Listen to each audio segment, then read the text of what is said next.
It has been a season largely defined by the unranked beating the ranked. Might that happen again today? Kansas State welcomes number 11 Baylor on senior day. And if the Wildcats, if they can pull off the upset, it will likely be because of a big day from their 6-year senior quarterback Skylar Thompson taking his longtime home field for the final emotional time.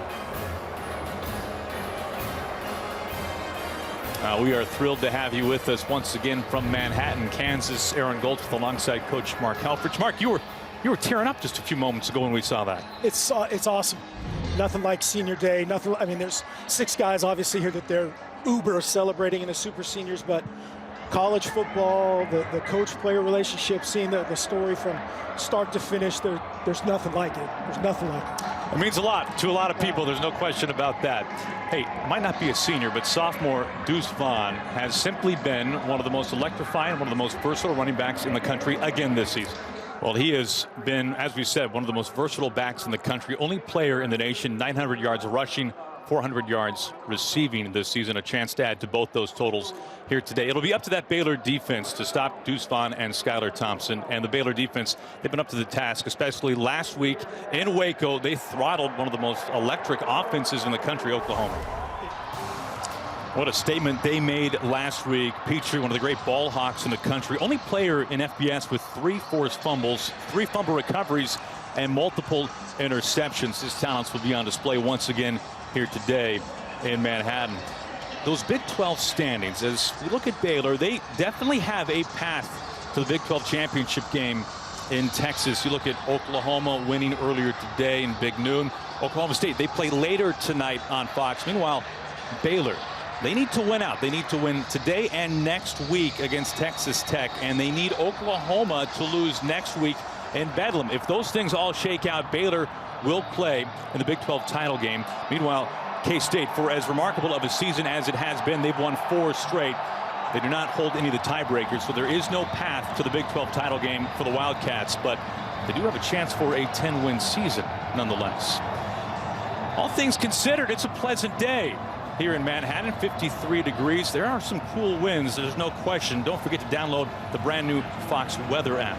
I love Coach Kleiman. He was mad about how warm it was. He wanted that temperature to start with a 2 or a 3 to set the tempo for this great crowd. Kansas State wins the toss. They defer. Baylor will receive. Ty Zentner getting set to kick it away. Preston Ebner, an electrifying return man with a head of steam, is stifled at the 20. When you hear Wabash Cannonball, that means you are in Manhattan. The soundtrack to Wildcats football. That is going to be key today. Electric returners on both sides. Good start if you're the K-State cover team. Gary Bohannon, first-year starter for the Baylor Bears. He leads the Big 12 in total touchdowns. He began the season not turning the ball over at all. In fact, no interceptions over his first 6 games, Mark. 6 picks over his last 4. Of course, he had nightmares with that fate-sealing interception in Fort Worth against TCU. Bounced back last week, though, however, used his legs a lot in that win against OU. Yeah, he did. Against TCU, against Oklahoma State, those 2 road losses, big-time problems with turnovers, and here a problem getting the playoff on time. Delay game. Offense. 5-yard penalty. First down. Derek Anderson, our referee. Not the way that Dave Aranda had things drawn up early. Going to line up that home crowd, delay a game on the first play. Got to get them even heated to the next level.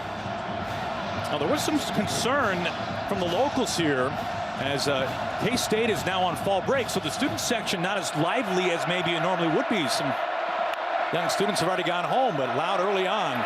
They're starting to grind with Abram Smith, one of the great stories in the conference, and who knows, maybe the conference offensive player of the year. He's 5th in the nation in rushing. He picks up 5. That's their base run play, that outside stretch play that he runs so well.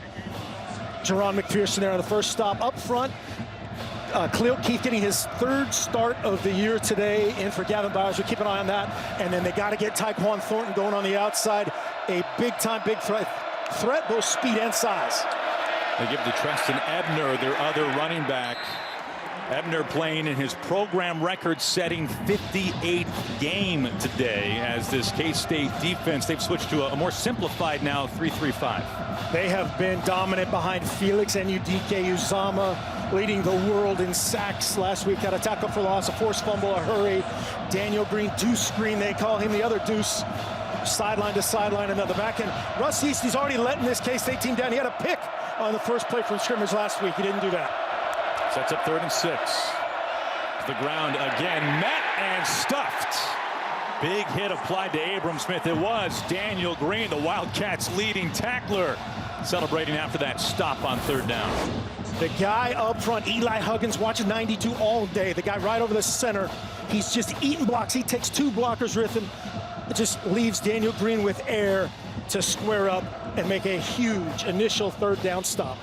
Now this Baylor offense, one of the best running attacks, 4th in the nation, averaging nearly 240 yards a game, and the punt team comes on, and that penalty before the first snap slowing them down. Isaac Power kicks it away.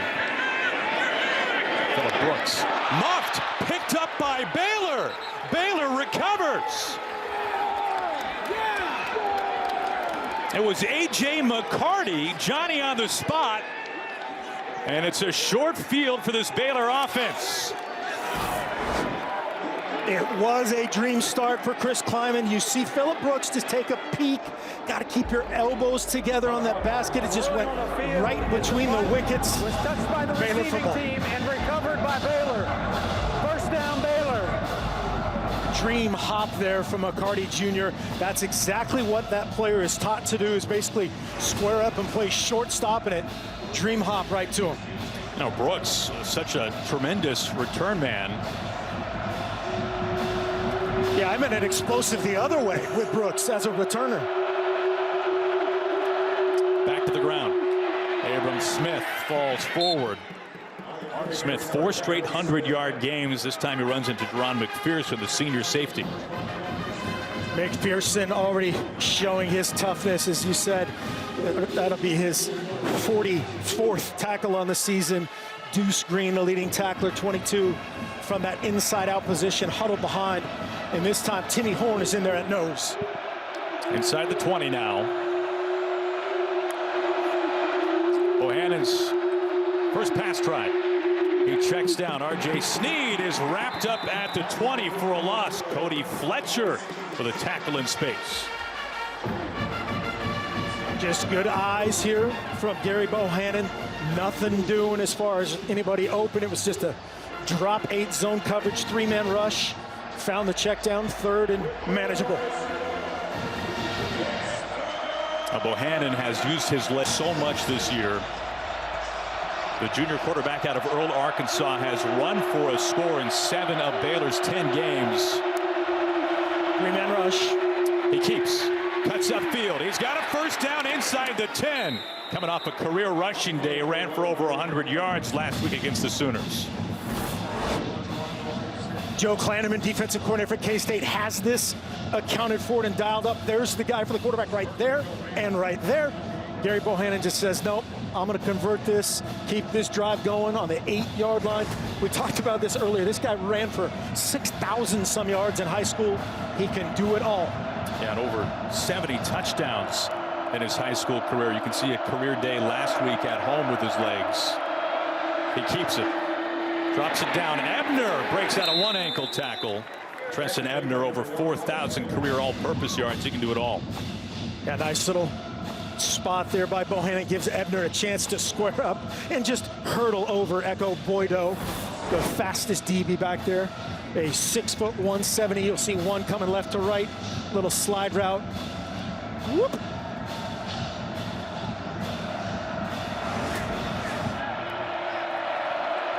Be alert for Sims in this area. On the ground. Ebner cuts upfield. Treston Ebner. High steps into the end zone. Baylor capitalizes on the muff punt. And they strike first.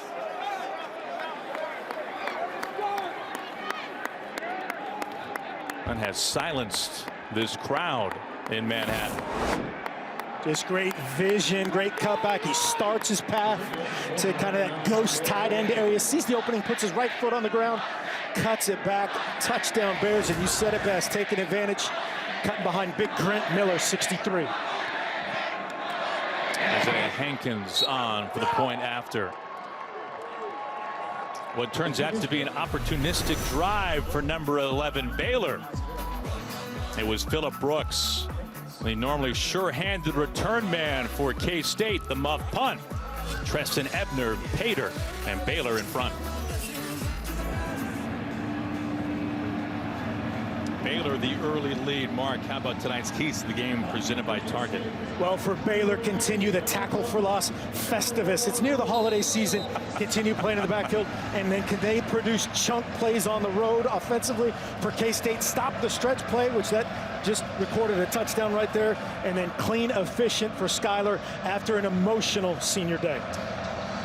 For Chris Kleiman and K-State special teams they're normally on the other side of those special teams mistakes.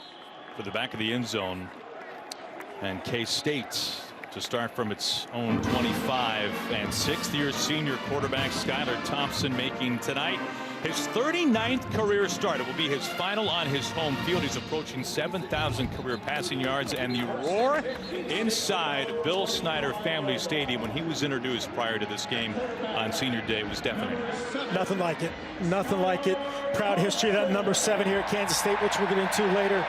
And in this 4-game win streak, the key there, 4 touchdowns, 1 interception, and get Deuce going. Yeah, he changed his number from 10 to 7 this year, going back to his days as a young high schooler, enjoying watching K-State football and many of the great quarterbacks. Deuce Vaughn starts on the ground. Not much going on there. This Wildcats offense, they put up 30+ each of the last 3 games. You can see right there, going to load the box, challenge Skylar Thompson to beat them through the air, eliminate Deuce Vaughn. Noah Johnson has to run the show up front, and they get on the perimeter. How can they create explosive plays for Malik Knowles and or Phillip Brooks in both run and pass, and possibly the screen game?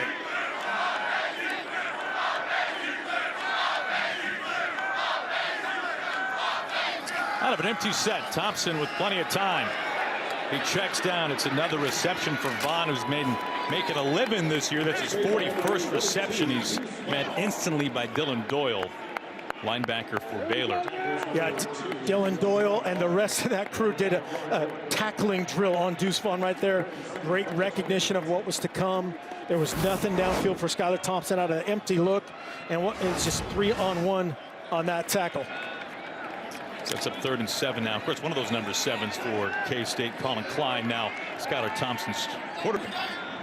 They go empty once again.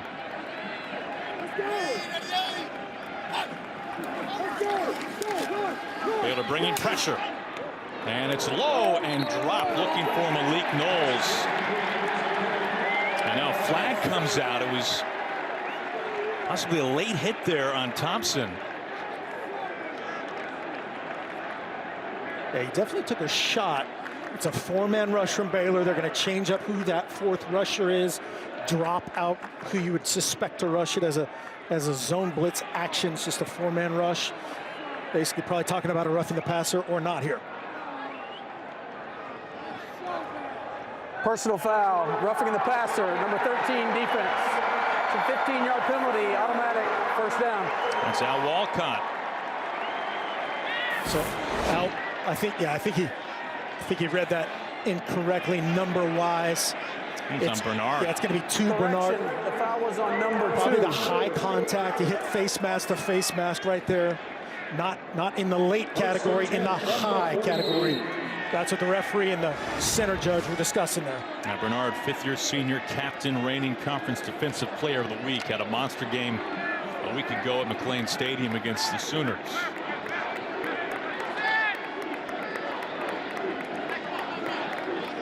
Fresh set of downs for the Wildcats.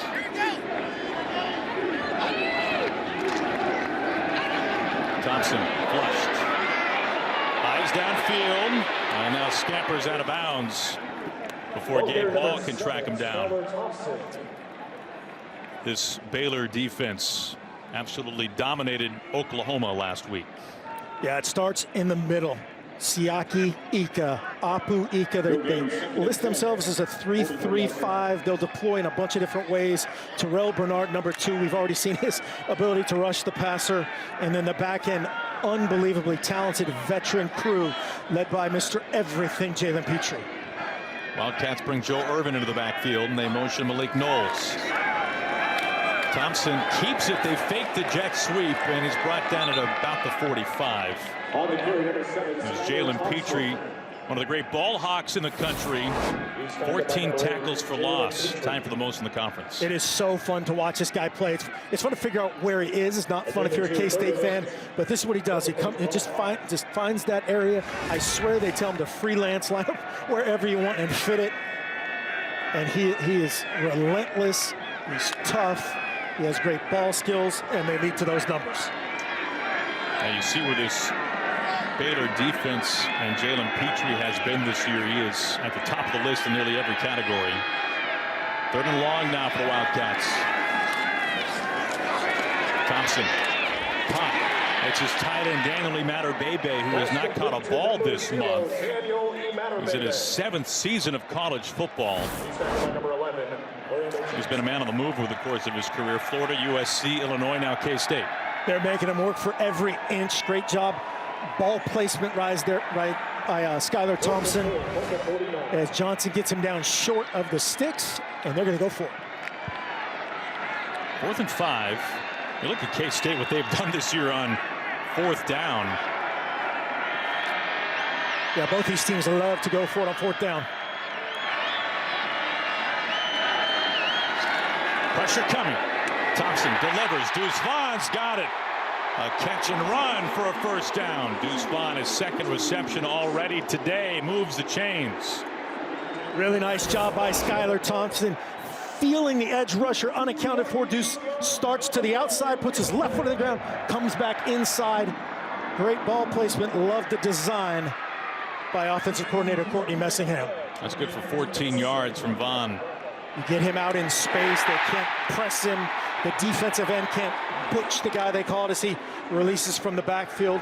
Very smart.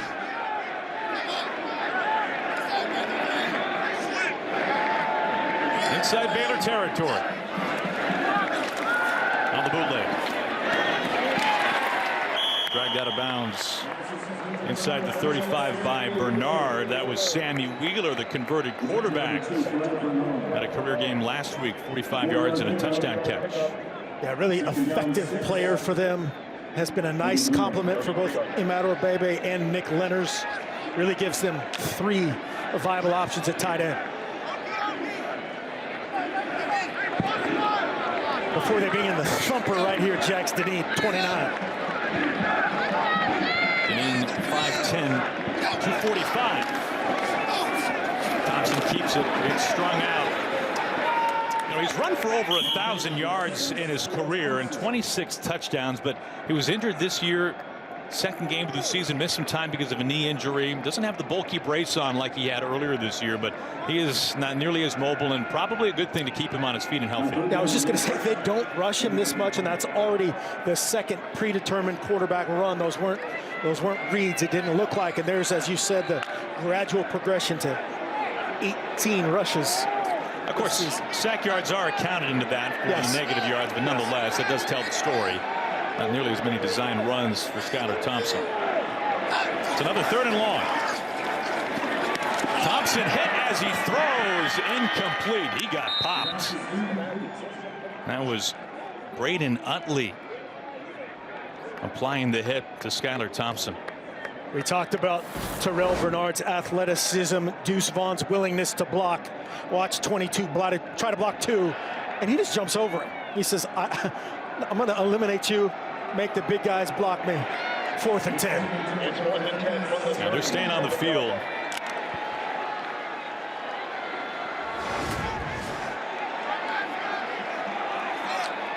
Wildcats will try to convert on 4th down again.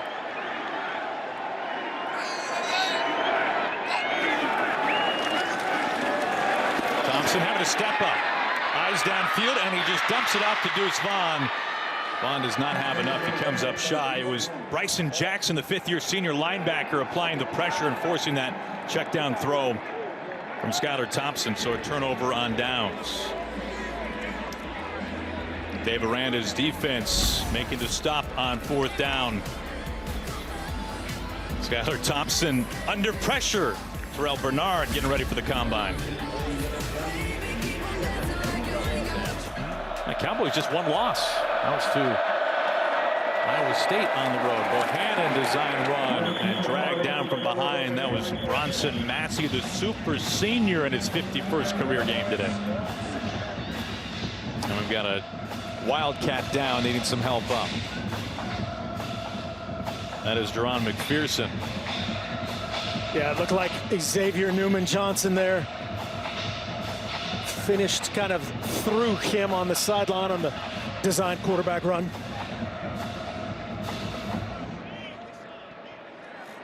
McPherson, a two-time team captain, last year's leading tackler. It was really neat hearing defensive coordinator Joe Clanaman talk about Jerron McPherson's growth. I asked him who's the toughest guy for you to see go on senior day, and he said this guy, because of he's the story of college football, of growth, of start to finish. Tough to see him down.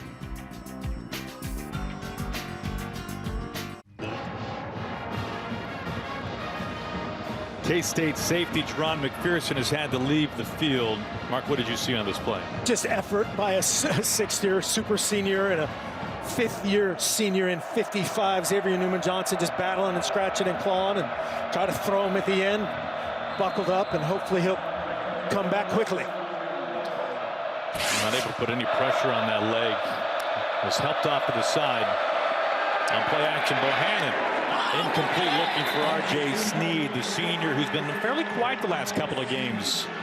Of course, that being said, his passing attack has taken a back seat for Baylor to this run game. Absolutely. And then Tyquan Thornton really developed Drew Estrada becoming a weapon. But right there, Reggie Stubblefield, number 1, coming off the edge and forcing the throw away from Bohannon.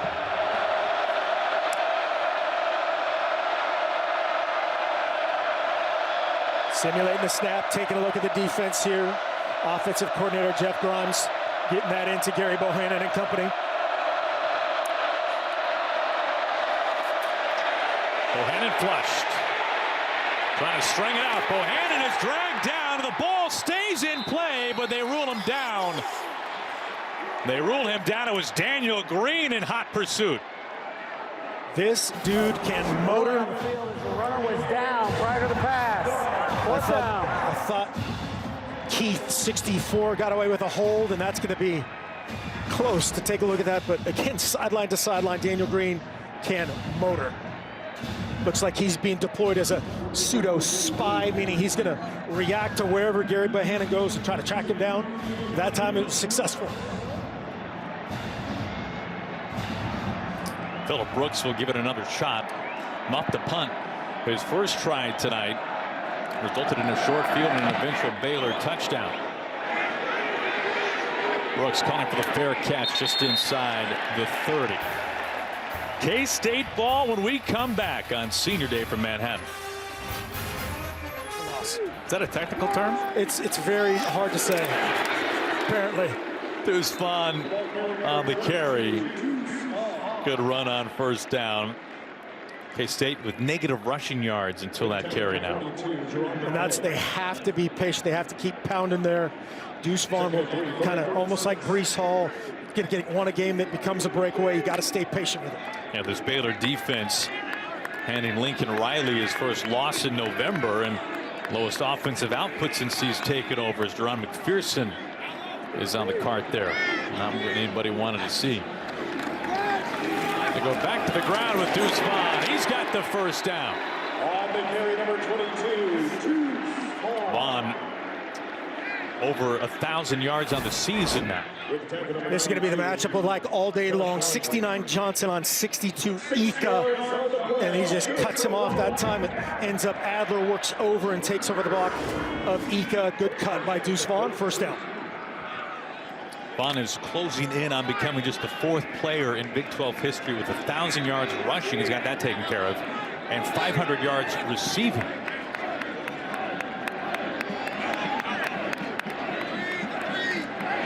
In motion, Phillip Brooks. Thompson to pass. Tripped up, and he falls down inside the 30. Terrell Bernard was there. Kind of a phantom sack as Thompson tripped up on himself. It's the third tackle for loss for this Baylor defense. This time Deneen comes across 29 in protection. It just gets beat over the top by 92 Josh Landry, and as you said, started to bail on it and it caught his cleats. You'd think in 6 years you'd know all those little soft spots.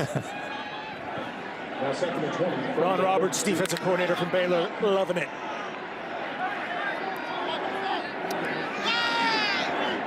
Second and 20 now.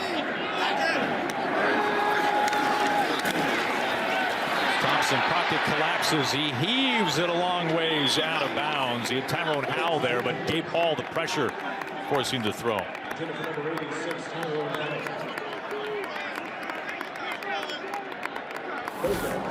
The key there was the pressure.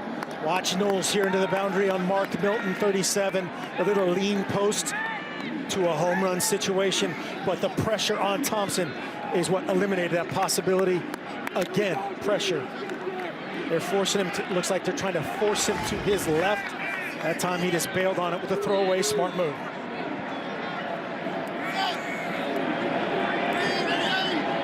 Third and very long for K-State. Pressure coming for Baylor. Thompson able to escape.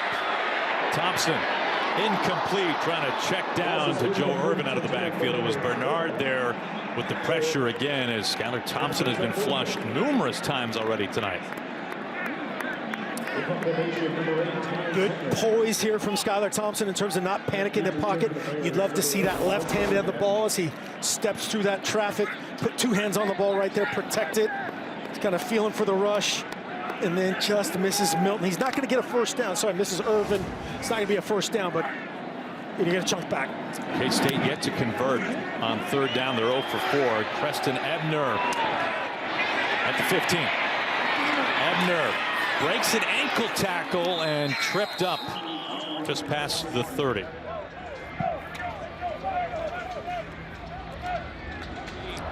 Third tiebreaker, scoring differential counts. So Aranda said something that was something that they talked about internally before the game as Bohannon's pass gets knocked down. So lo and behold, a win by more than 10 points as Timmy Horn gets his hand up there. Of course, as we mentioned earlier, Baylor has a route to the Big 12 title game without needing to get that far, but in the event, they'll be ready for it. They were ready for it. Timmy Horn get his big mid up, 6'5", 321, regulating in the middle there. Look at that paw. Dangerous tip up in the air. I've seen a lot of Treston Ebner as he breaks one tackle, cuts across the grain, lowers the shoulder. What a run for a first down from Treston Ebner. That was all effort. Not much Abram Smith so far. Yeah, certainly committed to Ebner, and this is a great job on the cutback. Watch him run through the arms of Daniel Green.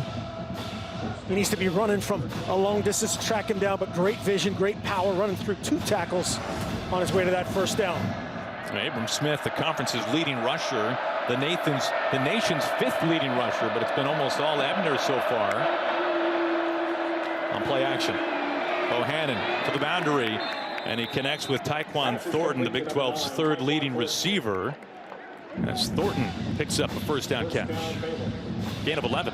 Good, just basic out route here by Thornton. Really good timing by Gary Bohannon. Good for the Baylor fans to see that throw and catch on the basic kind of gimme plays that have given him a little bit of trouble on the road. And now Abram Smith has returned and is in the backfield. Similar backs, a little more power out of Abe Smith. Bohannon under center. They fake it. Bohannon escapes. Not this time. He is down. He is ruled down. It's a sack by K-State. It was Nate Matlack.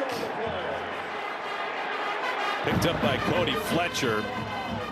Now Spencer Trussell, defensive end, normally starts for K-State. Out today, unavailable. Matlack, the beneficiary of that playing time. They definitely boot the most to his throwing hand. You can see 55 Fletcher forcing this play, being strong. Matlack, 97, finishes the job, no doubt. His right knee was down before the ball was out. Matlack playing a lot more. Spencer Trussell out, as you said. Matlack, the redshirt freshman, they are very high on as a developing elite type of player. It's a loss of a dozen, makes it 2nd and 22. Bohannon, long throw. Looking that time for Drew Estrada, the 6th-year senior and Dartmouth transfer. It's your typical Dartmouth to Baylor transfer. Had a chance to meet his parents yesterday. They're very nice people, but tough one there for Gary Bohannon. A long throw to the field. That out route to the boundary, more his bread and butter. Estrada got his undergrad in sociology modified economics. Me too. It's almost as hard to say as out athleting. Exactly. Thanks for giving me another chance. I appreciate it. This crowd making it difficult to communicate. Bohannon doing a nice job. Bohannon, design run. He tucks, just trying to get some yards. A flag comes in as he's tripped up in midfield. I think it's going to be a hold on as Matlack redirected. I believe he got held. They combined for the previous play, Matlack and Cody Fletcher, and I think they flipped it there where Matlack forced the play. Fletcher made the tackle.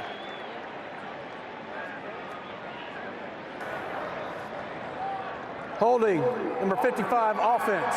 Penalty is declined. 4th down.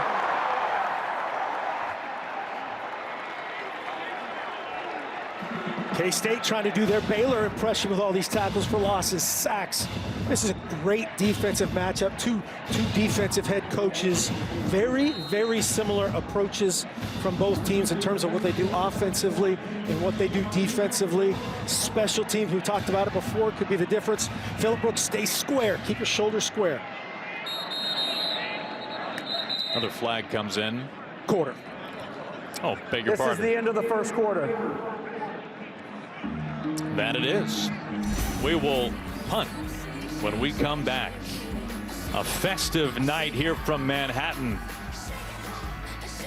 Number 11, Baylor, with the early lead. Final home game of the season for K-State. That means senior day. They honor many, including 6th-year senior quarterback Skylar Thompson, who has simply been one of the best to do it in K-State history.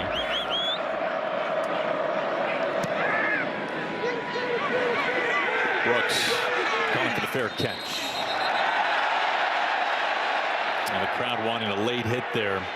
Before this game began, Skylar Thompson was the last man out of the tunnel introduced on these senior day festivities.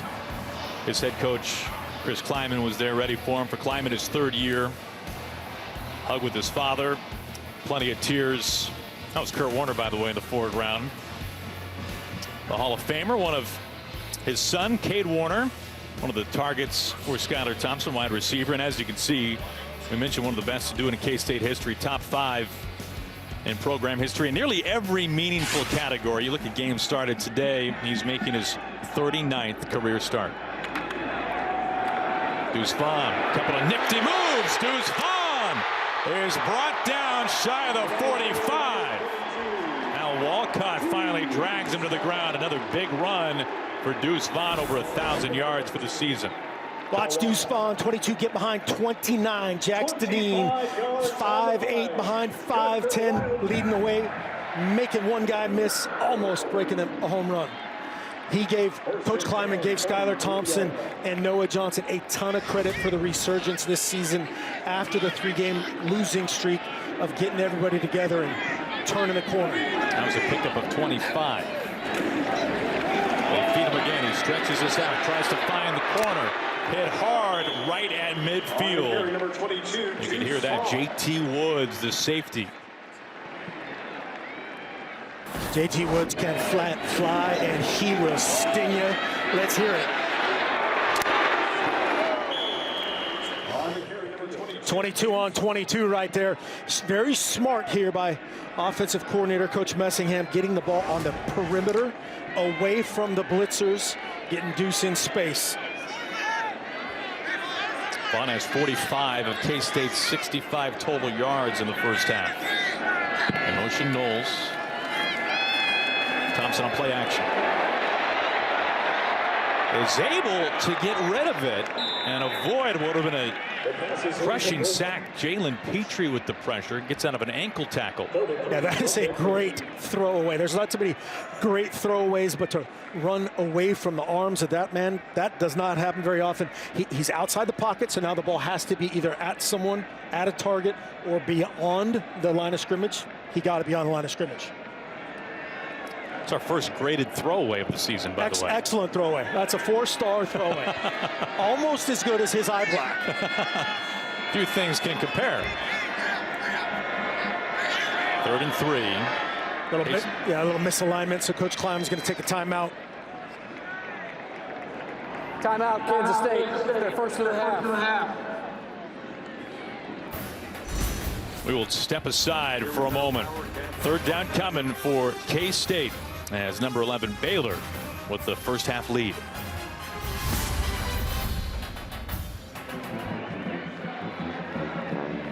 Defensive coordinator Ron Roberts of Baylor. He's been dialing up the pressure early tonight. Absolutely. That's his happy face right there of getting the pressure on Skylar Thompson. It hasn't been necessarily exotic blitzes. They're doing some 4-man rushes, leading to a ton of pressure. On the ground, trying to give it to Joe Irvin. And Irvin gets just enough for the first down. He's the taller back. He's towering 5'8" with the 5'6" Deuce Vaughn. Good job staying square, powerful under the pads of the Baylor defenders and scratching and clawing for that first down. Now, despite his size or lack thereof, he's a pretty vicious runner. And you could certainly say the same thing about Deuce Vaughn. Absolutely. He fits kind of the same way as Abram Smith in their system. Very similar to him. Not as big. There's Petrie. Jet sweep to Malik Knowles. He is brought down, tackle for loss. And of course, it's Jalen Petrie, his 15th tackle for a loss, among the most in the Big 12. This is where maybe we talked about their lack of running with Skylar Thompson. You could see him peek at that edge.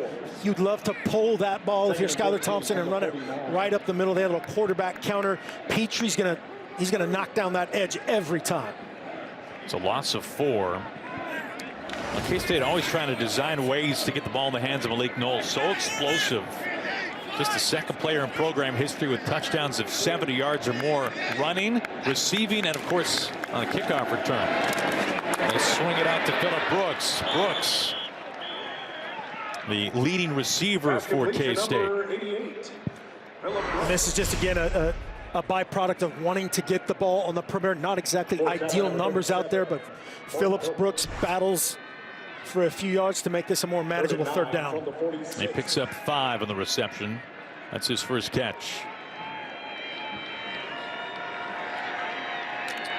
Thompson trying to get in rhythm. He's 6 for 11 for just 38 yards.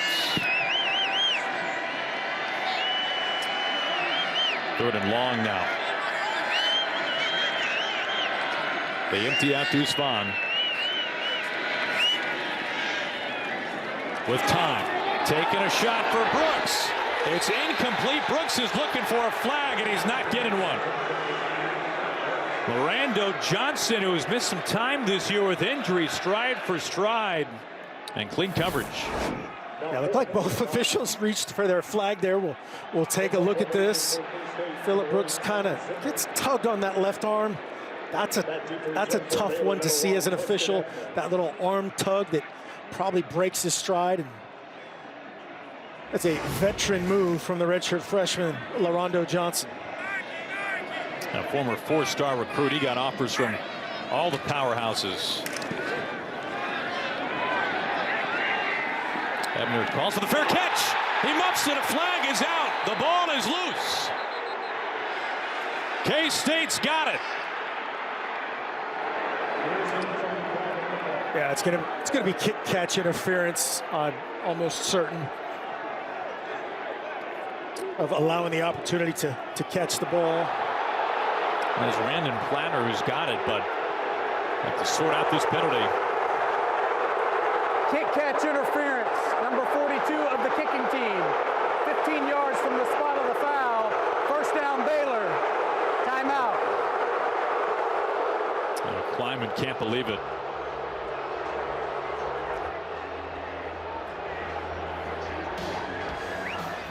It gives Baylor 15 more yards and the ball. That would have been our second muff punt of the game in the first half. Boy. It is Baylor football when we come back.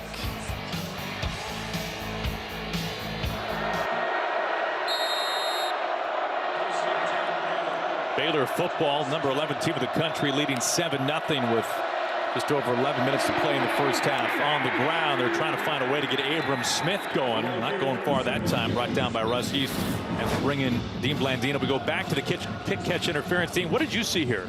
Yeah, I thought it was a good call. He has to give the returner, Plattman has to give the returner an unimpeded opportunity to make the catch. He's right in front of him, and then at the last second tries to get out of the way. I thought it was the correct call there. All right, Dean, thank you for clearing that up. That's, Mark, what you were wondering about in the break was he starts in front, but then he gets off to the side. Yeah, and as Dean said, they say it's not a halo, but it is, right? Effectively a halo to let him get to the ball. The only reviewable element of that is if he would have touched the ball or not. That question could be answered by review, but not the kick catch interference. Again, Dean Blandino and I in agreement. Shocker. Nate? Third down now. Yeah, Nate Matlack, 97 there on that first play. A big drive starting tackle for loss from K-State.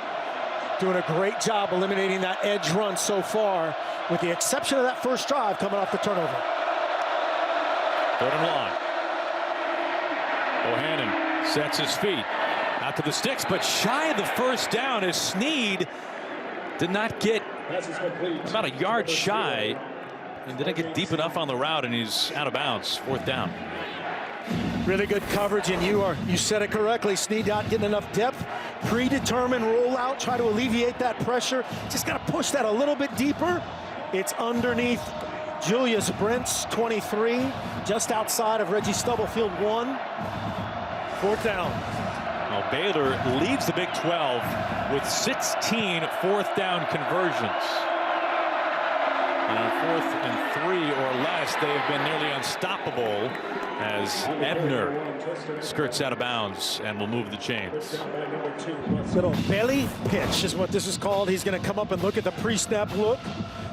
Belly it, fake the belly to the fullback position, flip it to Ebner.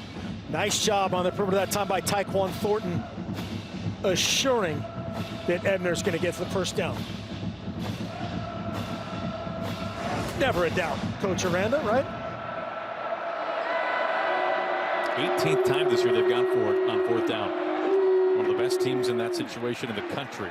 This is good for about a yard. Jalen Pickle with the tackle for K-State. Pickle just 2 yards.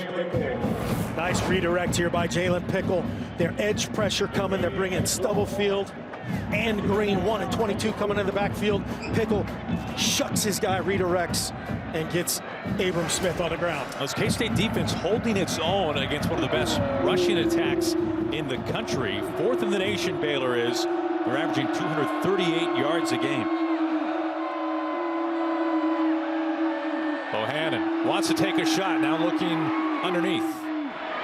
Good catch, finds the soft spot. It's complete for the first down. That time, Drake Dabney, seldom used backup tight end for Baylor. That was the guy Bohannon kind of pulled off of on the recoil right here. He's trying to peek at 89 right there. He pulls the ball down. Then he says, I'll work with my left. Now I'll fit it in there. Great job going up and getting it by 6'5" Drake Dabney. It's a gain of 20 and a first down. Pressure coming, picked up. Bohannon throws a stiff arm, buys some time, strings it out and throws it out of bounds. Both these quarterbacks having to use their legs. If there were less mobile quarterbacks on both sides of this game, it would look a lot different. It would be a sack fest. And right now, again, both these coaches are loving this. 83 total yards of offense for Baylor, 69 total yards for K-State so far, midway through the second quarter. Skylar Thompson has had to take a breath on the sideline. He's been running around all night. Reggie Stubblefield, what an ovation he got on senior day before kick today. Grad transfer from Prairie View A&M. He has really evolved this season to become such a playmaker for K-State. Bohannon, man wide open. That's Ebner as he dives out of bounds and is just a yard shy of the first.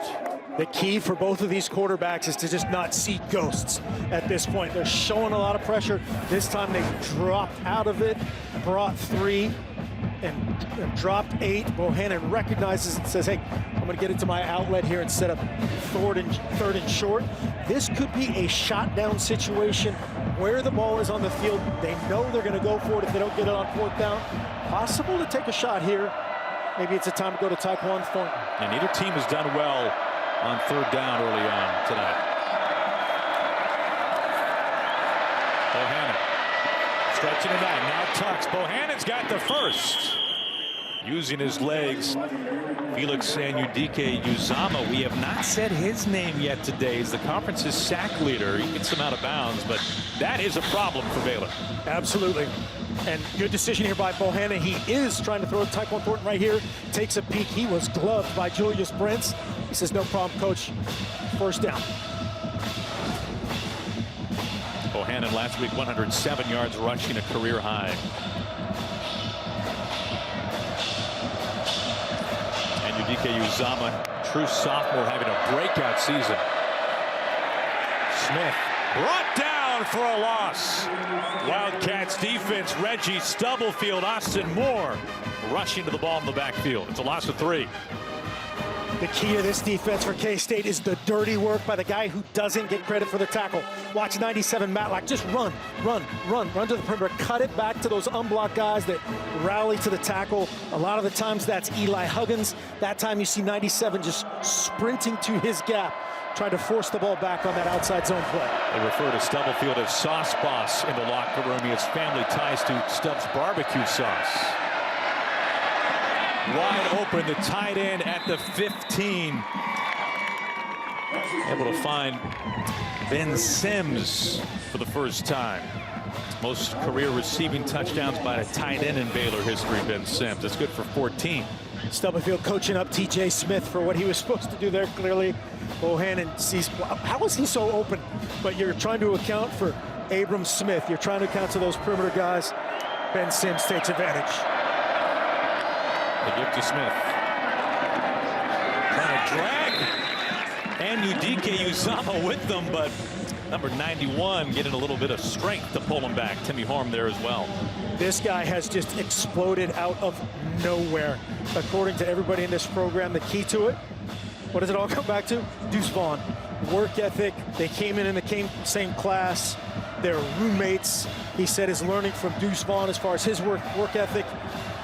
And Wyatt Hubert, the pass rushing specialist from years gone by. He's been one of the most disruptive defensive linemen in the country.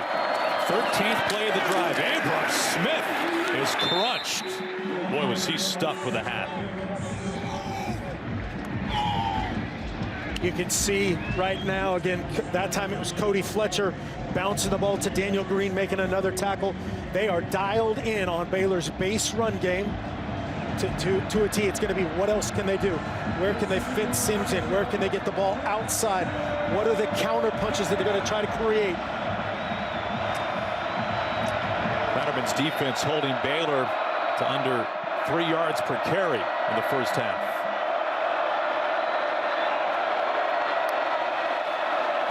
Bohannon to pass on 3rd and 7. He puts on the brakes, now tucks. Decides to throw. He's got 1st and goal inside the 5 as he finds Taekwon Thornton. Well, he made a split decision.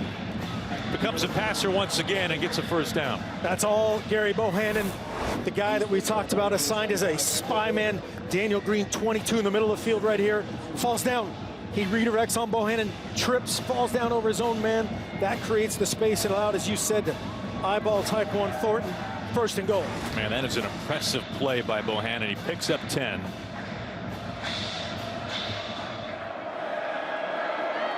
First and goal from the 2. They go to the eye. Play action. Bohannon back in the end zone. And a touchdown for Baylor. Drake Dabney's 2nd catch of the drive, and it's good for 6.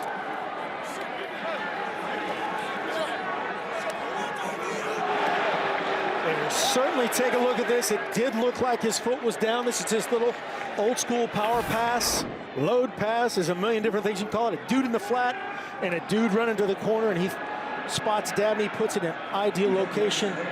That right foot in, looked like he had control. A linebacker turned fullback Dylan Doyle celebrating with him. 15-play scoring drive, and Dabney finds pay dirt. Over a 7-minute drive for Baylor. Well, we've seen some muff punts, or ones that looked like muff punts that weren't, factor into some scoring drives. This time it was Preston Ebner. Looked like a muff punt. Instead, a penalty gave it back to Baylor. And they marched down the field. A 15-play drive. They lead 14-0. A couple of K-State miscues have led to 14 points for Baylor. 15 plays, a drive nearly 7.5 minutes. Dabney, the 2-yard touchdown reception. K-State had the fumbled punt return. They had the kick catch interference. And remember, a key decision on that last drive. Baylor going for it, 4th and 1 from their own 35. Certainly worked out for him. Absolutely. Coach Aranda rolling the dice, getting the result that he wants. Well, you know you are in the Little Apple when you hear Wabash Cannonball, and that student section is bouncing back and forth as coordinated as it gets in the Big 12. We'll be right back. 4:01 remaining to the first half. K-State just 69 yards of total offense. What do you want to see differently on this drive? They got to get something out of this drive. They get the ball back, right, coming out of the 3rd quarter kickoff. They got to put something together. Even if it's a field goal, they'll feel so much better about themselves going into halftime. Petrie comes off the edge. They hand to Vaughn. Here's Vaughn brought down at the 30, dragged down by Terrell Bernard. That's a nice little chunk play. A 5-yard chunk against this Baylor defense is a big deal. So many tackles for losses, as we've alluded to. K-State has 2 timeouts in their pocket. You don't have to do anything crazy here for K-State. Run your game plan and try to capitalize before halftime. You know, if you're K-State and somebody told Chris Kleiman that approaching halftime he'd be holding this Baylor offense to under 2.5 yards per carry, they'd feel pretty good about Absolutely, absolutely. It's what you said. It's the miscues, the 4th down conversion that have hurt them. They fake it to Brooks. Now they throw it that way, just throw it out of bounds. It was Bernard, a heat-sinking missile to Brooks as Apuika came in and helped to knock down Skylar Thompson, the LSU transfer. Apuika throwing kisses here. He's just so hard to block. He's so athletic for how big he is. That is a lot of man on that right shoulder of Skylar Thompson. He's readjusting himself, checking his wiring.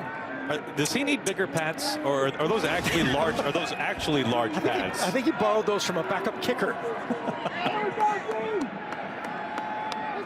3rd and 5 now. Thompson gets rid of it quickly, and this is incomplete. Had enough distance, Phillip Brooks. Gosh, it looked like they had it. Not sure if they got a right hand in there late. Just a little bit late here from Skylar Thompson as this got out in front, but it's just over the outstretched reach of Phillip Brooks. Petrie, all kinds of fired up.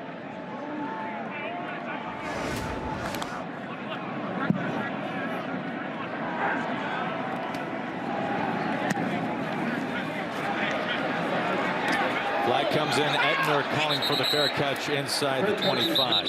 We'll sort things out. Punt returns have been exciting so far in the first half. Yes, they have. That looked like either a blocking somebody out of bounds or the gunner, the guy covering on the outside of the punt team, running out of bounds and staying out of bounds. But we'll take a look.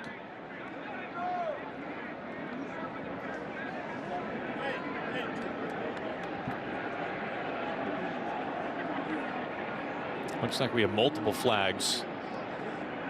There's also one inside the 30.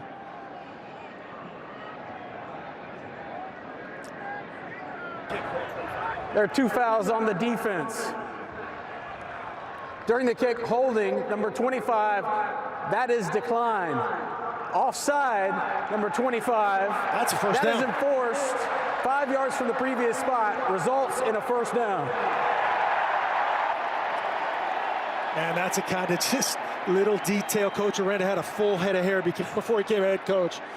You know, you stop him, do a great job on that stop. Petrie's all fired up. And now, is the window open, the door open long enough here for K-State to take advantage of what we were talking about earlier? 2 timeouts, 3:03. The corner lined up offside there, no doubt about it. The line of scrimmage is the 30. That's where he has to check with that line judge or the head linesman, whoever's on that side. Make sure he is off the ball.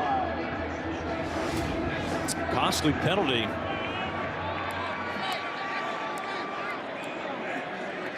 So Skylar Thompson back on the field. And we start with Deuce Vaughn. Big hole for Vaughn. High stepping into Baylor territory.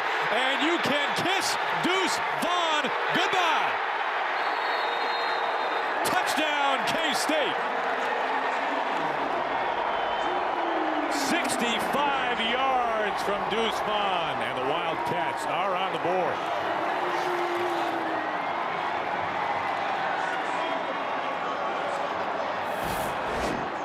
Even more costly of a penalty than we originally thought. No doubt we wondered if they answered. Deuce says, let's dial this long distance. Great job on the backside by 87. Nick Lenners cutting off the backside. Deuce Vaughn does the rest and doesn't reach the ball. Great veteran move there. Hugs the ball. Worst thing you could do there is fumble out of the back of the end zone. Don't reach the ball. Celebrate that touchdown, though. Well, that run is nearly as many total yards as K-State had entering their last drive. They had 68 yards in the first half before that penalty. And Vaughn, a 65-yard touchdown scamper, his 14th touchdown this year. The officials taking a look there as to whether he crossed the pylon with the ball, inside the pylon, on the pylon. All good, touchdown Cats. All is confirmed. Exactly the spark K-State was looking for. Tennant puts it through. Deuce Vaughn doesn't need much of a hold. He got a big one this time. And he took care of the rest. 65-yard touchdown run from Deuce Vaughn. One of the best in the country.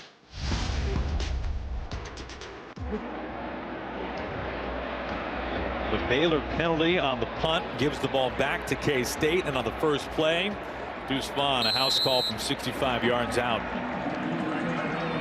Exactly what the Wildcats needed with minutes to go here in the first half.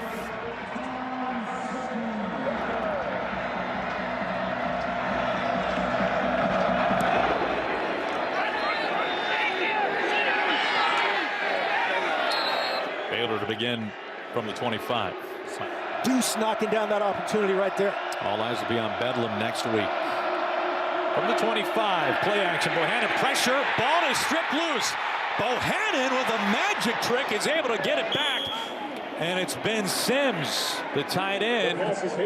It is incomplete. Was that ball knocked to the ground and then picked up again? It was Bronson Massey who forced it loose. Massey comes in, gets great effort around, and that is the hop of a lifetime right there.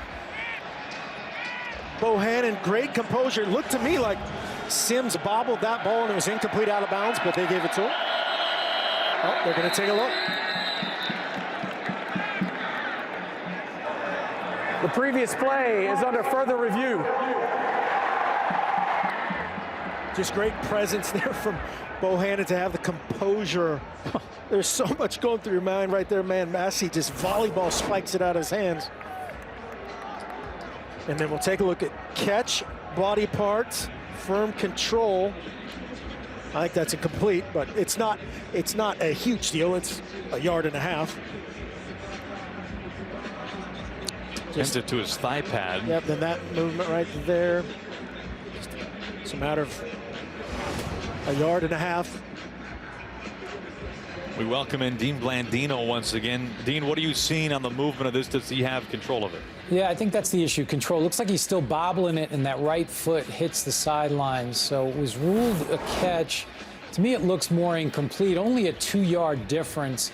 But again, with that pronounced bobble, you're going to see the bobble. He has to have firm control before a body part hits out of bounds. And I think that right foot is going to hit, and he's going to see the hands separate right there. Yes. Yeah, ball moving as he was stepping out of bounds. I mean, think what happens if that ball does not come right back to the breadbasket of Bohannon after the 65-yard touchdown run by Deuce Vaughn. Then you potentially have a fumble recovery by K-State inside the 20. You could literally do that 100 times in a row, and it wouldn't do that again. You know, that ball's not round, right, as they say, but it acted like it right there. This kind of is a de facto bonus timeout here for Baylor. After further review, the receiver never gained possession of the ball prior to going out of bounds. It's an incomplete pass. Game clock operator, please put 2:42 on the game clock. It'll be 2nd and 10, Baylor. Back to the fumble that wasn't. Yeah, you see Massey, just great effort on the edge of Newman Johnson. Thank you very much. Let me get a yard and a half. Oh, no, 2nd and 10. That was the most exciting incompletion in college football right there. I'm trying to remember which quarterback it was. Maybe it's Steve Young back in the day who could just, Brett Favre maybe, who could just throw the ball right on the nose and have it pop right back up to him. Those guys, man, they handle the ball so often. They get all those tricks going, little bounce back to themselves. But not usually courtesy of 6'4", 253 Bronson Massey. All right, so 2nd and 10 after it's ruled incomplete. Preston Ebner. Ebner's got a 1st down run. On the carry, number 1. Takes the legs out of Ross Elder, the senior out of Kansas City. He's admiring the work of Deuce Vaughn. Says, hey, I need to get involved here, get their a big chunk for them in a long time. That's a gain of 11.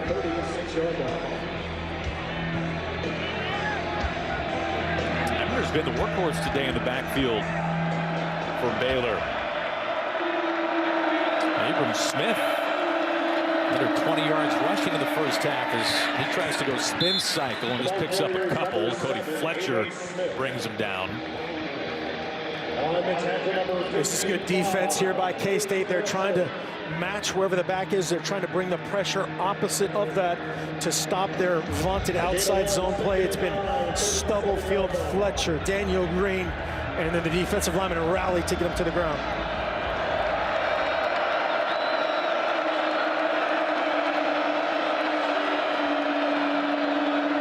Reggie Stubblefield showing he's coming here again. Here it comes. Bohannon with time. Now Tux. Bohannon down to the 45, just shy of the 1st down by a yard. Daniel Green brings him to the ground. Now Stubblefield this year, his role has really evolved. He was first recruited as a cornerback, has moved to nickel, sometimes plays a linebacker. Yeah, from Arlington, Sam Houston, just so physical. That time he's picked up. Grant Miller said, hey, I've seen enough of that dance, and I've seen enough of you in our backfield. Yeah, it's his 1 and only year in the program, and my goodness, he's mean a lot to the Wildcats. Bohannon, 1st down run inside K-State territory. Bohannon, boy, he is down and upset, grabbing his right leg.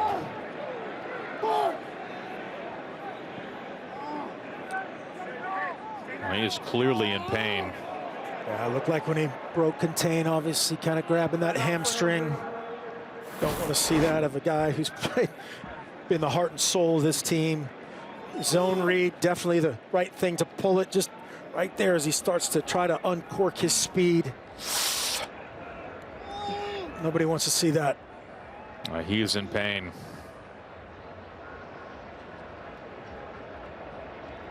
Blake Shapen is his backup. Chapin has attempted just 3 passes this year. Cool night here in Manhattan. And Bohannon is still down. Chapin is from the vaunted Evangel in Shreveport, Louisiana. Was a very highly recruited guy. Primarily a passer, but kind of like these two guys can do enough athletically. Now, Chapin was on the Baylor baseball roster last year. He was a very highly regarded high school baseball player. He was the top shortstop out of the state of Louisiana before coming to college. As Bohannon, very gimpy, limping over towards the bench. Yeah, athletic family, or I mean, athletic for a golfer, right? Hal Sutton is his uncle, a guy who I will never be compared to in any way, shape, or form. A Sutton 15-time winner on the tour. So Chapin is now forced into action. Sets up the screen. Ebner able to bounce off one tackler and he'll lose just a yard. It was Echo Boydo to force him out of bounds. That looked like it could have been a lot worse. Had to cover a lot of ground to not go very far. Great defense here by defensive coordinator Joe Kleinerman. 3-man rush, very common little screen. The new guys in the game, these guys are creating a bunch of pressure on these quarterbacks. Runs out of the tackle of Fletcher, and Russ Yeast, you'll see him coming flying out of center field to force him out of bounds. Bohannon off to the locker room. Chapin threw a block at the end of that play. They need to keep him on the field. He completes to Sims, the tight end. No question about whether Sims made the catch this time. Nice catch by Ben Sims. So many guys worry about a million different things. You know, when that backup guy comes in, the thing you got to do, your job. Do your job great. That's a drive-saving catch right there by Ben Sims. Sets him up in an imaginable third down situation. On the door of field goal range here shortly. Chapin's thrown for just 25 yards on the season. And attempted just 3 passes prior to tonight. Dragged down at the 40. Treston Ebner. 4th down now, Daniel Green, as he had a big first half. We talked about it earlier. Eat up the Broncos, open the space. Look at that space. Daniel Green untouched to Ebner. The key is you got to get there. You got to get him on the ground. Unbelievable effort and finish from Daniel Green.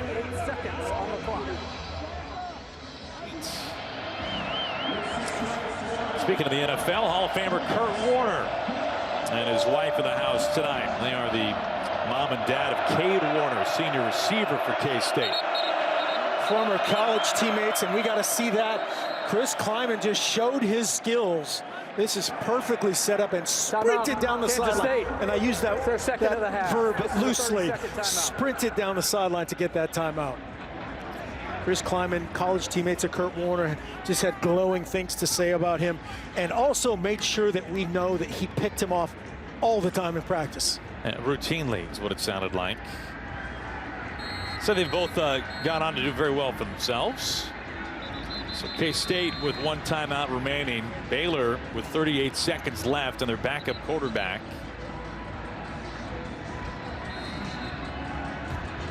Yeah, Coach Kleiman said it was by design that after one game, or leading up to one game, that Kurt Warner threw him a pick in practice. So from then on out, every Friday he had to throw him a pick. So he just, you know, it's like tick, tick. Yeah, I picked that Hall of Famer a million times. Cade Warner we saw there. The Nebraska transfer. 4th and 6 now.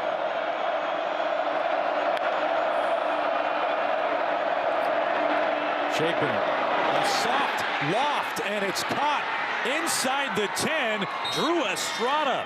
He comes up with the first down catch. Ross Elder with the tackle. Chapin put a little air underneath that.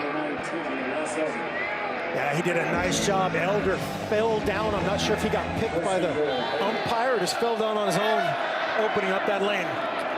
Chapin, Snead. Approaching 20 seconds. 2 timeouts remaining for Baylor. And they take one here. Please put 19 seconds on the clock.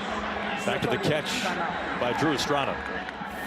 Just to take a look here to see if Ross Elder ended up on the ground. See if he runs into the umpire. Nope, just a cut there.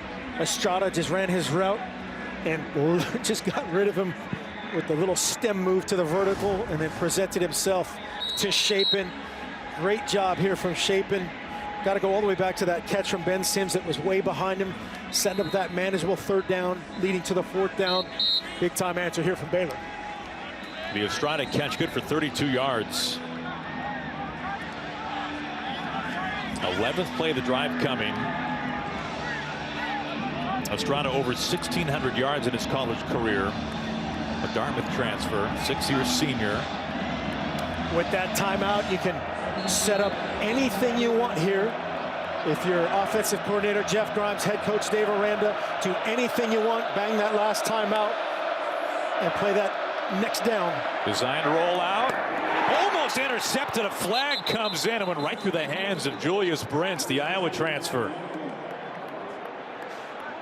The only thing you can't do is throw a pick, but what happened there looked like Julius Brents, a little tug on Tyquan Thornton, running a fade stop on the top of the route. Pass interference, number 23, defense. Foul occurred in the end zone. The ball will be placed at the 2-yard line. Automatic 1st down. And there you go. Just watch the top of this route. It's going to run a fade stop, run the vertical toward the back pylon, comes out of it. And no doubt about it, little tug with that right hand, but you're still scared of that if you're Blake Chapin. I guarantee there was something in his throat right there when he threw that ball. So fresh set of downs. 1st and goal from the 2. Abram Smith in the backfield. They give to Smith. He strings it out. He is brought down for a loss. Cody Fletcher having himself a game. And a timeout being called by Baylor. Watch Reggie Stubblefield right through the middle of the defense. Number 1 gets tackled from behind there. Was arguing for a hold, and rightly so. Great stop by K-State. The front of this defense is doing such a great job allowing Daniel Green, Cody Fletcher. That time it should have been Reggie Stubblefield, who definitely got tackled from behind.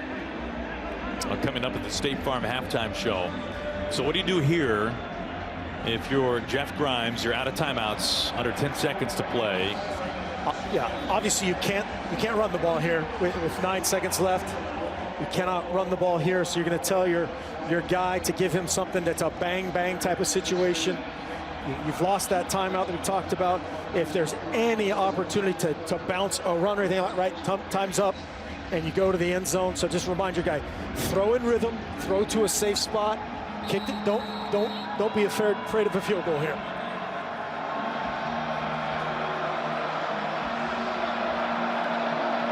Got your big guy down here, number 9, against Echo Boydo. So Tyquan Thornton, 6'3". Echo Boydo, 6 foot, but can jump. They've got some help over the top with the safety. Now Thornton, their top receiver, bottom of your screen. Shaping to pass. Rolling, back of the end zone, incomplete. And looking for Estrada. It was Yeast on the coverage. And 3 seconds left after the clock stops. Yeah, that again, when he let that go very close to this ball being picked, they wanted to go to Thornton. Good defense. They double teamed him, took away that option. See down here to the right side of your screen, number 9 is double teamed. They bluff out of that corner blitz, so he has to work the top side. He's correct. That is not quite as safe as the spot, probably, for a lot of Baylor fans. But they get a chance at a field goal.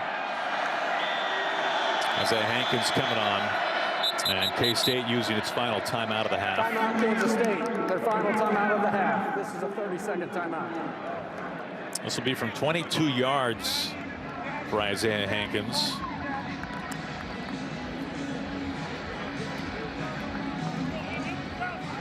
Now, Baylor has taken advantage of some K-State miscues in this one.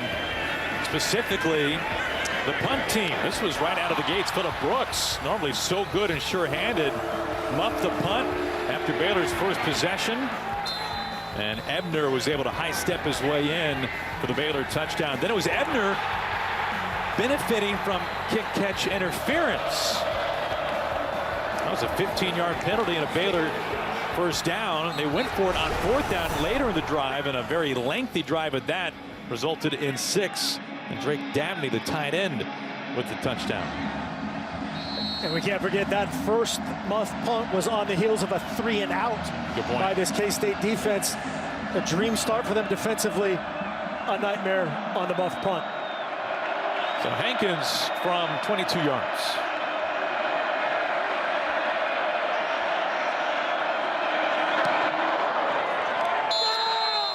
Hankins is good from 22 yards out.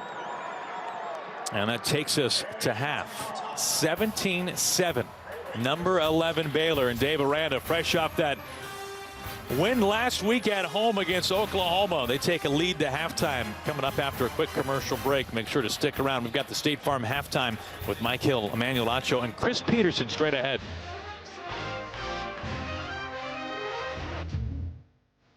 (17-7), number 11 Baylor leading K-State from Bill Steiner Family Stadium. Welcome once again to Manhattan. Aaron Goldsmith alongside Mark Helfrich. Now, Mark, we knew that if K-State wanted to spring the upset in this one, they need to have some big plays. Skylar Thompson, the sixth-year senior quarterback, we're expecting something from him, but also Deuce Vaughn. K-State got that at 65-yard touchdown run by Vaughn. Yeah, lightning struck from Deuce. Just a kind of a garden variety inside zone play that he turned into a 65-yard home run. Quarterbacks on all sides running for their lives. But let's go back to that touchdown and see the difference. Nick Leonard's on the backside, cutting off Terrell Bernard. Just, it looks like a little thing. Great job recognizing the front, knowing that he's wasted if he goes down inside, opening up that cutback lane. Deuce Vaughn does a great job finishing it on that 65-yard touchdown runner and celebrating with his guys, scoring for his teammates. And then the very next drive, Gary Bohannon, the quarterback who's done everything for Baylor this season, doing a great job on his zone read, cuts it outside and looks, by all indications, a hamstring issue. He left, and yeah, that's not at all what we wanted to see. Absolutely. Ben Sims comes in and makes that catch right there, and that gives the young quarterback a ton of confidence. Estrada took advantage of the defender falling down, and we'll find out just as you will, as to who will step up in the second half here. Shapen has done a nice job stepping in, and the guys around him have helped him out. Tonight's team comparison presented by Credible. Baylor outgaining K-State 206 to 139. Wildcats struggling on third down, just 1 for 6. Time of possession held in favor of number 11 Baylor. And the biggest thing, as you said, the muff putt, the 1 turnover, and then 4 of 9 versus 1 for 6 on third down has been the difference. Skylar Thompson has not gotten much going through the air. 6 for 13, the sixth-year senior quarterback, just 38 yards.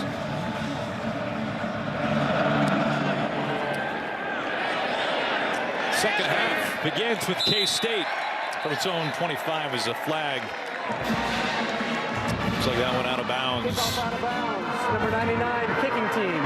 The ball will be placed at the 35-yard line. First down. A 10-yard penalty puts K-State now at the 35.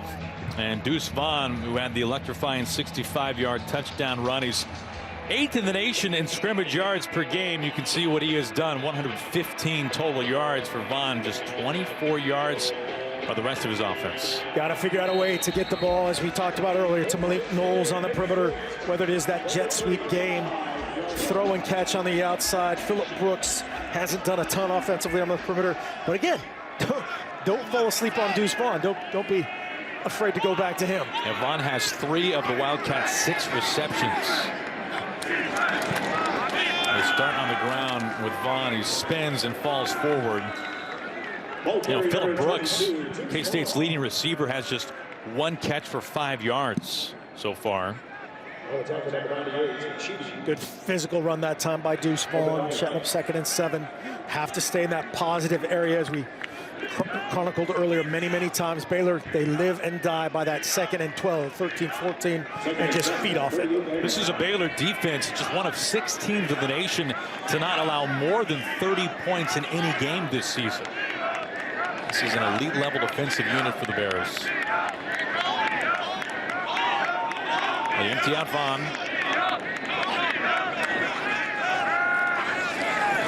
Thompson trying to check down to Vaughn. It's incomplete, thrown low. Coverage there by Matt Jones, who's having a breakout season for Baylor. Yeah, it was Matt Jones. It was Dylan Doyle.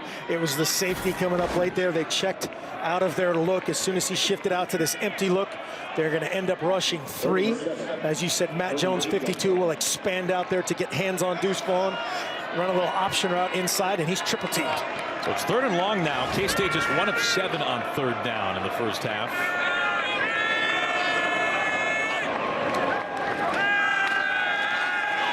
Thompson underneath, and it's knocked free. Imad Bebe had it in his grasp, and then is knocked free by Dylan Doyle. It's the same pressure they brought earlier. This time they recognize it. Deuce Vaughn tries to knock off Bernard. Bernard relentless, like Landry getting in there late and low to Thompson. Not anything dirty, but late and low. And Doyle with ripping out on Imad Bebe. Doyle's 2nd year with Baylor, Iowa transfer. So now 1 for 8 are the Wildcats on 3rd down. Ebner inside his 20, signals for a fair catch at about the 16. So not the opening drive of the second half that K-State was hoping for. And they're still trying to find a spark outside of that long touchdown run from Vaughn. As Blake Shapen, what you figure, there's a pretty good likelihood he plays the remainder of this game. We've not gotten any word on the status of Gary Bohannon, who went down with a leg injury, his hamstring. But Shapen, who finished the first half and attempted just 3 passes all season entering today, is forced into action. Yeah, it was 4 or 5. Ben Sims there was the key catch, as we talked about. Estrada, that felt like a 50-yard throw and catch, probably in Shapen's mind to build his confidence. We'll see how Joe Clanham, the defensive coordinator, approaches him. Shapen puts some air underneath it to the sideline. Adjustment made, and the catch is made. What a haul-in by Tyquan Thornton. Well, it doesn't look like Jeff Grimes is treating Shapen like he's just some rum-dum backup. No, he's not. He said, hey, I'm going to take my best guy against your best guy and put it in a great spot. I'm going to trust my big guy to high point the ball. Echo Boydo on Tyquan Thornton. That round goes to Tyquan Thornton. That's great ball by Shapen. 28 yards.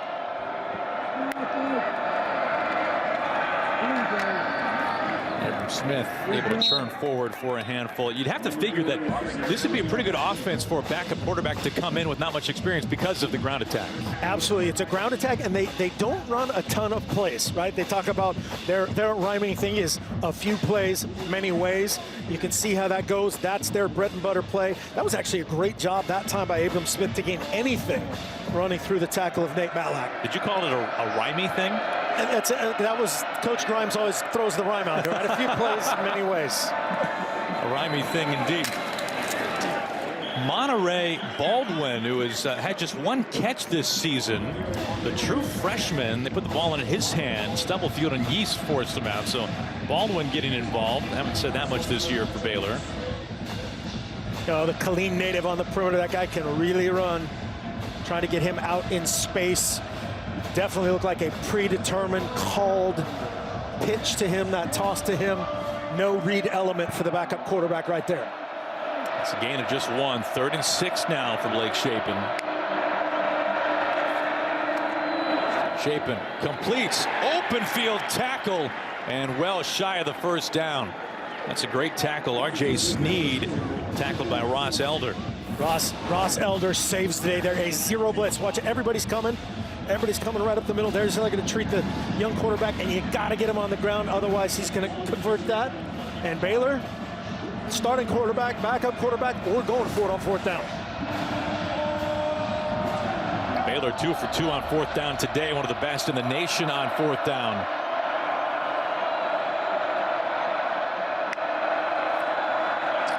The pitch to Ebner. Ebner throws out the stiff arm, and Ebner is shy of the first down.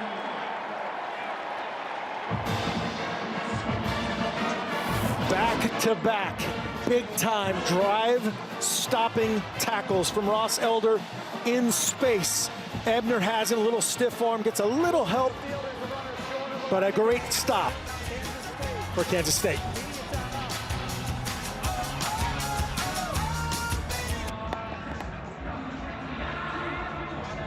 Ross Elder, one of the many seniors for K-State, celebrated prior to kick in this one today on Senior Day. And Elder, a couple of fantastic open field tackles.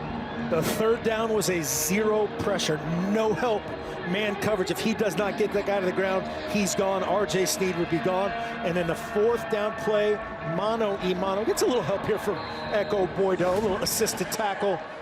But great defensive sync was there from Ross Elder to turn the tide, possibly, for this K-State Wildcat team. Thompson on play action. Gets away. Zips it to the sideline, and a sliding, diving catch. He finds Landry Weber. You know, outside of the 65-yard touchdown run by Vaughn, this K-State offense prior to that completion, 48 yards, averaging fewer than 2 yards per play. Yeah, they've done nothing. They're trying to get a little screen pump here. He's taking a look. They didn't eat it. Good job and good adjustment as he comes to the field. Good spot, good secure the catch from Landry Weber.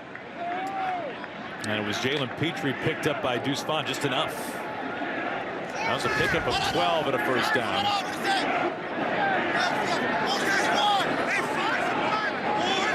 They bring Joe Irvin in at the top of the eye. They hand to Irvin. Not much there. Matt Jones, the linebacker, with the tackle. Yeah, they got to get more out of that. If you're K-State, it was a six-man box, a clean run box there. Running effectively a little power scheme with the fullback in there. You've got 6 blockers on 6 defenders. They got 1 yard.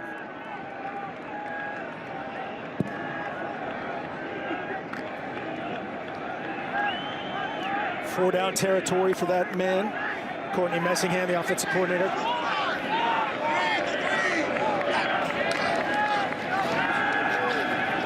Thompson boots, has a man incomplete. Threw just a little in front of Eric Hummel. Oh, beg your pardon. That was Sammy Wheeler, the tight end. Now Walcott was right there. And Skylar Thompson running too much to the sideline. Has to get his momentum going toward his target. See how he's kind of drifting to the right, to the side. Just going to miss that much on that kind of throw. Don't be afraid on that last play if they come back to Joe Irvin or whoever's in the game at running back on a little wheel route the opposite way. They did not cover him on that last play. Thompson just 50 yards to the air. K-State 1 of 8 on third down. Thompson plenty of time. Man, wide open. Phillip Brooks, first down catch. Inside the 25. Brooks, leading receiver, just his second catch of the game. This one good for 17. Great composure from Skylar Thompson, the super senior. Back here eating a sandwich. 3-man rush, drop 8. They got it covered, got it covered, got it covered. Phillip Brooks takes advantage of that little pocket. He's going to come back against the grain right there in the zone. Good execution.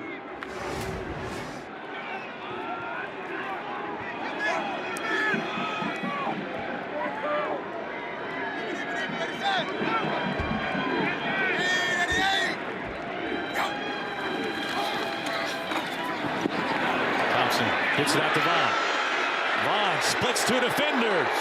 Deuce Vaughn down to the 10-yard line. A first down. Sets up first and goal. Skylar Thompson starting to feel a little bit here. Feels the pressure. Terrell Bernard coming off that backside. Evades it, goes, here you go. A little pseudo sidearm slider. And Deuce Vaughn a little vertical possess there. First down. That is a mismatch in space.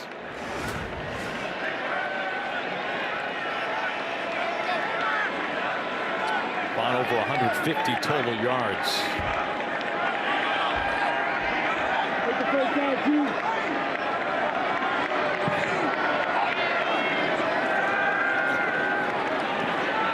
Thompson still looking to the end zone.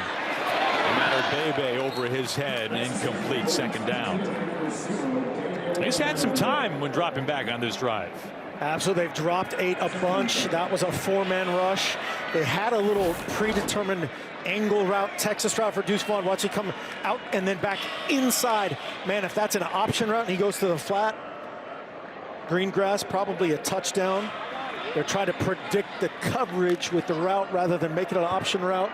On the backside, 3 over 2, nothing there. Big throwaway that time by Thompson. Coming. Lobs it, end zone, and dropped, incomplete. Wheeler could not hold on. Jaron McVay, a 6th-year senior in coverage. That backside defender, I think, just flashed in front of him. It's the guy covering Malik Knowles. Walcott right there, 13, gets his hand, so it turns into a double team. When you have that type of route called, usually you're not going to bring Malik Knowles to the party. That brings his defender to the party. If he's out of the mix there, that's probably a touchdown Wildcats. They bring Vaughn back into the backfield on 3rd and 10. Coming again. Now backing out of it. Thompson lobs, end zone, man, out of bounds. He had Phillip Brooks. But out of the back of the end zone, J.T. Woods on the coverage. 4th down. Skylar Thompson's going to want this one back. He's played so well in spurts. Watch Phillip Brooks. He's going to come across as soon as he gets right there. That ball's got to be gone. He's wiped. He's open. He's open. He's up. There's nothing out in front of him. Got to put that more on a line. Again, there's been a buildup of pressure. A little late, and good job by J.T. Woods forcing it to not even make it close. This brings on the true freshman kicker, Chris Tennant. He missed last week from 25. This is from 28. And he was good from 28 yards out. 17-10 Baylor. Skylar Thompson can't quite put it in for 6. You know, Ohio State did not look like they were missing Justin Fields today when C.J. Stroud threw for 6 scores. 32 for 35. Unbelievable. And their lopsided win. I hope Coach Tucker had like a memorandum of understanding signed or something before that game. Yeah, that is not what the Spartans were hoping for, to say the least. Estrada on the return. Drew Estrada past the 30. In the other area. Not you, Coach Kleiman, but maybe some of those other guys. Finding Sims, the tight end. Shapen remains in the game. It was Stubblefield with the tackle. Kleiman, year number 3, had a great first year at the helm of K-State. Struggled last year during the COVID season. As you look at highest winning percentage among active coaches, a minimum of 8 years. And, you know, Kleiman has done phenomenal things here in the Little Apple during his time. Shapen keeps, and he's hit hard, sliding at the 40. That was Marvin Martin with the tackle. Really nice job by Shapen. It's a pressure comes from Julius Brents right there. Coming off the edge. It's a little zone read. Nice job of avoiding him and getting a little bit. I think that's a good no call. He's trying to avoid him, it looks like to me, or at least to the side.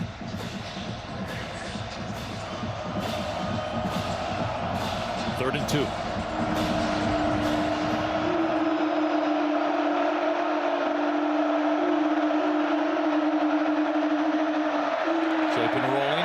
Smith out of the backfield. First down, catch and run. Smith lowers the boom on Echo Boydo, and looks like he had something to say about it too.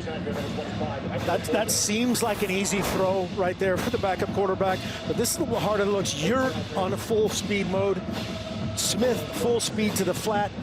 Inside of Boydo has to stop him before he gets blown up. In turn, he allows Abram Smith to be the hitter.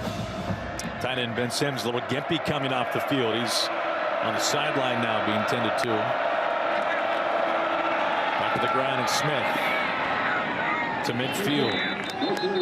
Smith, the nation's 5th leading rusher, and making a pretty strong case this year for being named Big 12 Offensive Player of the Year. And he's been held in check today. His average is 2 yards a carry. He's run for over 1,200 yards on the season. You can see where he ranks this year. FBS ranks 3rd in yards per carry at over 7, 5th in total yards, and 11 rushing touchdowns on the season. Long throw to the boundary.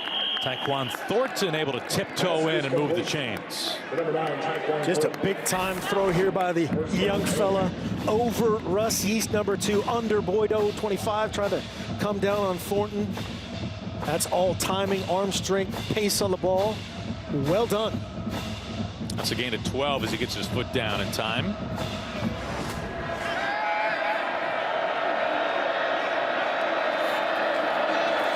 They fake it to Smith. Chapin under duress. Throws it incomplete, and K-State's looking for a flag. Yeah, K-State's arguing about it, but the ball got past the line of scrimmage. The quarterback was outside the pocket. The quarterback was out of the pocket. It was Anyudike Uzama with the pressure. So again, the rule, when there's no receiver out there, as Big Felix creates a little bit of pressure, as long as he's outside the tackle box, outside the pocket, just has to get back to the original line of scrimmage, which he did. Gary Bohannon was injured on a running play in the first half. He had to exit a hamstring injury. Chapin has taken over. His most meaningful play. Time the ball is out. And who is on top?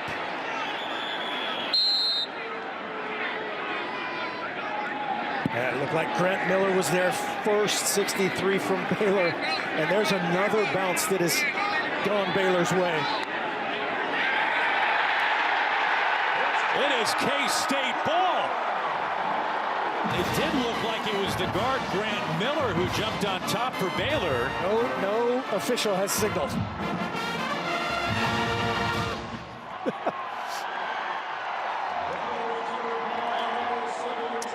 Now, who knows what goes on at the bottom of those piles.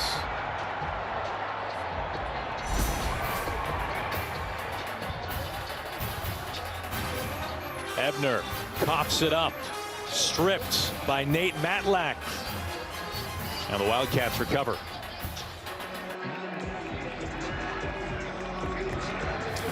Baylor fumbles, recovered by K-State. It's Ebner on the carry. Matlack, 97, strips it loose. Now, it looked like Baylor got on top of it. Yeah, I was wrong for the 474th consecutive time, but Grant Miller had a chance. TJ Smith out-wrestled him. Great job for K-State. Wildcats trying to take advantage. First play, a negative play. It was Terrell Bernard. 6th in the conference in tackles per game. Linebacker, senior for Baylor. The guy that's had a really great night in that equation is Matlack. Nate Matlack, the redshirt freshman, in for Spencer Trussell. But that turnover doesn't matter if you don't capitalize. We'll see if it turns into points off a turnover. Both sides with one turnover.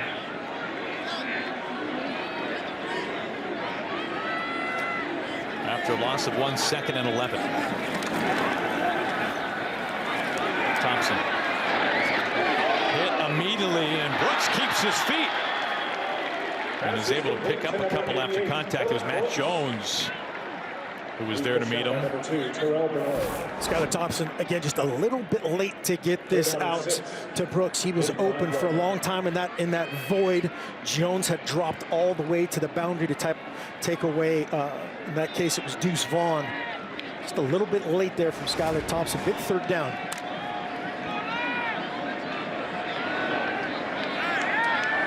We get our answer here. Gary Bohannon done for the day. Pads are off, a hamstring injury.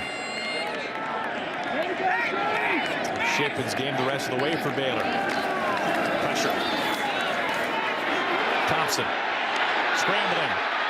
Hit as he released. Ball incomplete. Falls to the turf looking for Brooks. Bryson Jackson was there. All in the face of Thompson. That brings up 4th down and 6. Again, just a 3-man initial. They add the pressure. That time, Bernard flushing. Skylar Thompson again taking a shot. Had a chance down the middle to Sammy Wheeler, but not before he took one in the chest from Bryson Jackson. Doyle, nice job on the tip pass. K-State punting. They can't make anything out of the turnover. Ebner lets this fall short. Inside the 20. So Baylor's defense comes up big after the turnover. Now this Baylor defense, no joke. Jalen Petrie, one of the great ball hawks in the country. They do their job.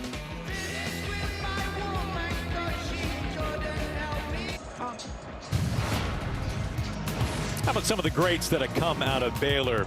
Take you back to 1957 when Bill Glass was taken in the first round by the Lions. Look at those eyes. Mike Singletary, Super Bowl champ and Hall of Famer, and then, of course, the Heisman Trophy winner, Robert Griffin III. Chapin. It's Ebner. That was not a good decision. That could have been a lot worse. Ross Elder catching him mid-flight and taking him down to the tarmac.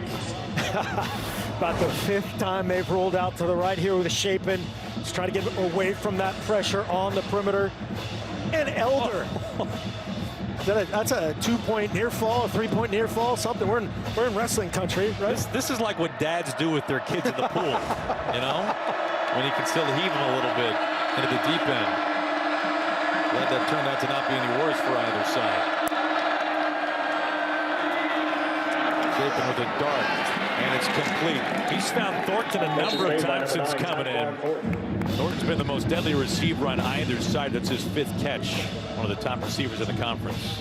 Defensive coordinator Joe Klanaman brings 3, drops 8, and as you said, on time, throw and catch to their top target, Tyquan Thornton.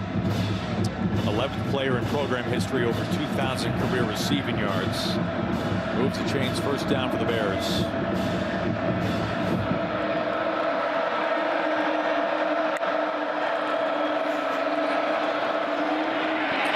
Zips a dart, and it's dropped at midfield by R.J. Sneed. Pass is incomplete, intended for number 0, R.J. Sneed.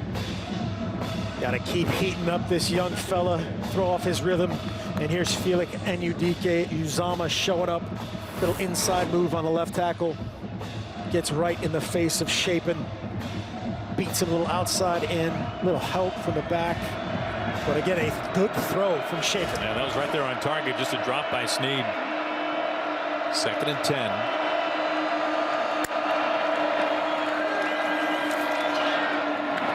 Ebner out of the backfield, slips a tackle.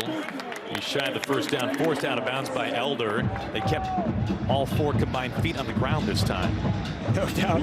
Cody Fletcher in excellent position there in coverage, and just a better throw and catch. Blake Chapin, a perfect spot to Ebner. Baylor still very much has hopes alive of making it to the Big 12 championship game. They have to win out, though. And they need Oklahoma to lose next week in Bedlam.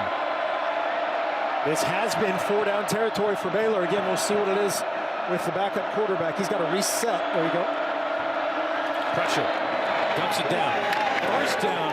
Ebner laying a hit. He runs right into Elder. And Daniel Green. Normally Green's on the other end of that. First down Baylor. Just a great job by Blake Chapin. Eyes into Echo Boydo, coming right into his face. And a perfect pass again to Treston Ebner for the first down. The Ebner-Elder connection has been strong on this drive.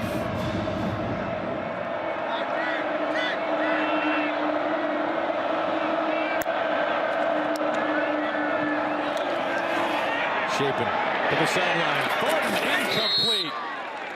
Julius Brents running right alongside him. The Iowa transfer.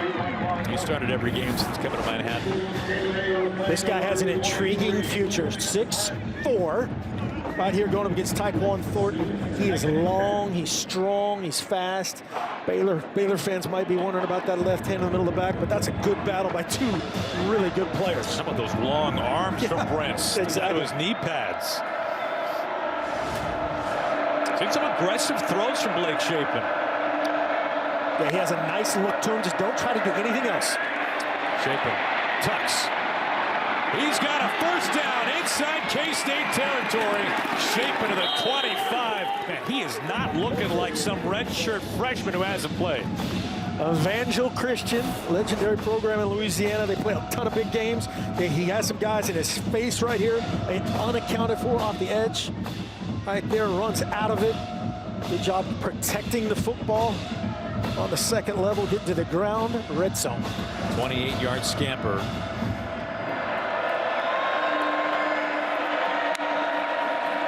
And they mess up the fake handoff. Coming back, Estrada strong hands to make the catch. Came flying in. It was Reggie Stubblefield right there alongside him. Yeah, you said it correctly, Blake Shapen. There was no play fake because Abram Smith identified another corner blitz from K-State. He protected it, allowing Shapen to get the ball out on time. 2nd and short. 10 seconds left here in the half. All Bohannon can do is try to stay warm at this point. He is done for the night after a leg injury. Went down holding his hamstring. A low run on this drive. Abram Smith, a battering ram to the 10. And that'll take us to the 4th quarter. He met Russ East. A couple of face masks. Scraping some paint. We go to quarter number 4 from Manhattan.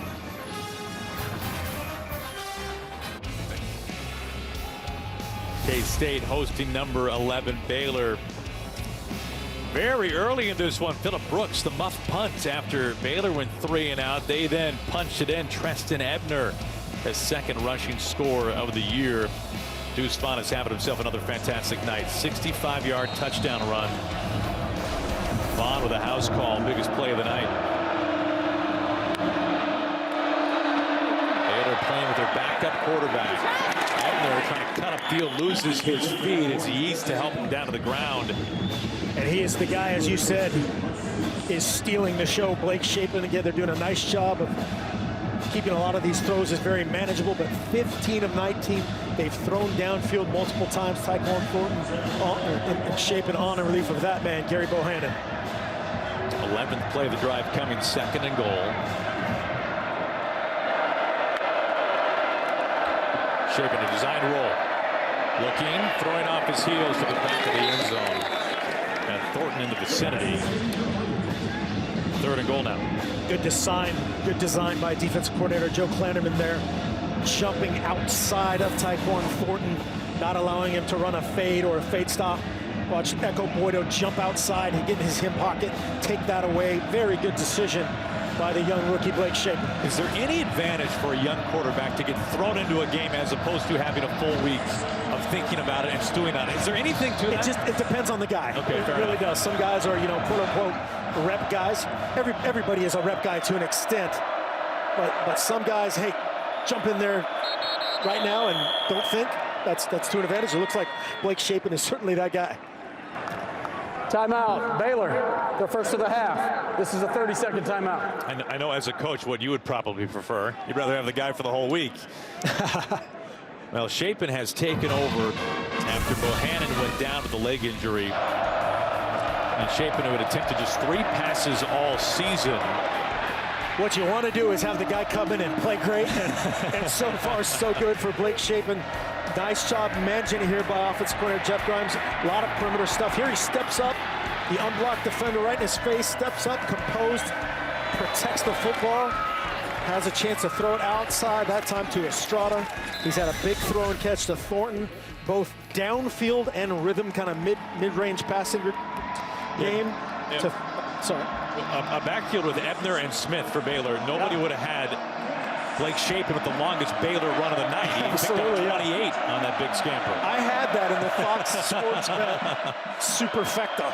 All right, 3rd and goal now. Shapen tucked in, and he is in trouble and plastered at the 10. Timmy Horn, the Charlotte transfer. And he reeled him in all right. Well, Joe Klanderman has seen enough. I think he just saw our highlight reel, said, hey, let's get this guy on the ground. Let's bring pressure, man up on the back end. They end up playing 0 coverage, no help man, nowhere to go for Shapen. Great finish from Timmy Horn. 9th tackle for a loss for K-State in this one tonight. Reel him in. I don't know what that is. Hankins from 28 yards out. The lefty is up and through.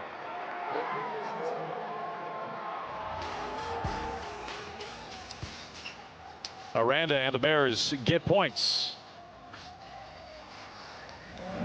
And so the standings look like this right now. Baylor can still get to the Big 12 championship game If they win out and OU loses next week, they just need one loss from Oklahoma. Sooners won earlier today at home against Iowa State on Big Noon. Skylar Thompson has been a man on the run today. You want to talk about some pressure. Yeah, so you want to be a quarterback. Watch this game. This is why it's the greatest position in all of sports. Taking shot after shot, answering the bell. That time, just feeling a little pressure, trips on himself, but just taking the high lows. It's been 3-man rush. It's been 4-man rush. A little bit of edge pressure, but they've created so many problems for Skylar Thompson. He's starting to see things and taking just a beating. He's overcome so much in his career. He's had multiple season-ending injuries. Comes back for his 6th season. Tripped up at the 20 and brought down Gabe Hall, who has emerged as a starter on the D-line for the Bears with a tackle for loss of 5. And on cue, another pressure. That one caused a little bit more by the coverage than any exotic scheme or pass rush. 4-man rush. You'll see it from Skylar Thompson's point of view. Covered, steps up, and there's Hall. Thompson last year started the first 3 games before a season-ending injury to his throwing shoulder.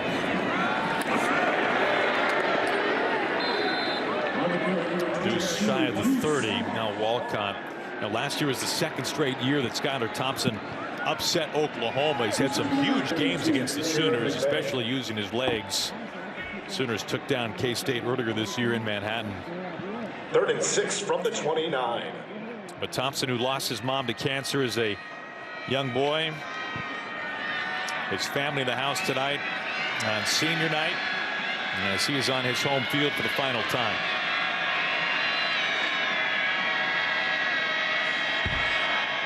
They go empty on 3rd and 6.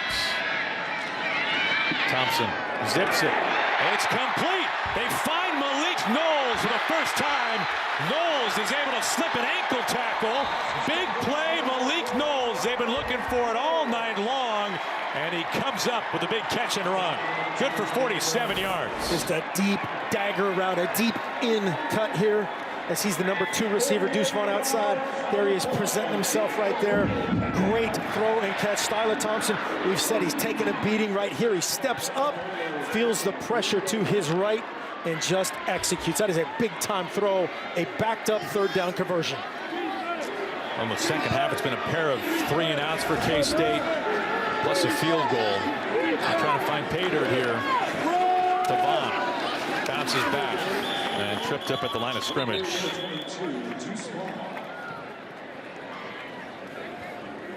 Knowles is that big play guy that I imagine if you're the coach, you're trying to figure out ways to make an offensive play feel like a kickoff return for Knowles, because we know how dangerous he is in that position. Absolutely. It's the screen game, the perimeter game. They haven't had a bunch of that tonight.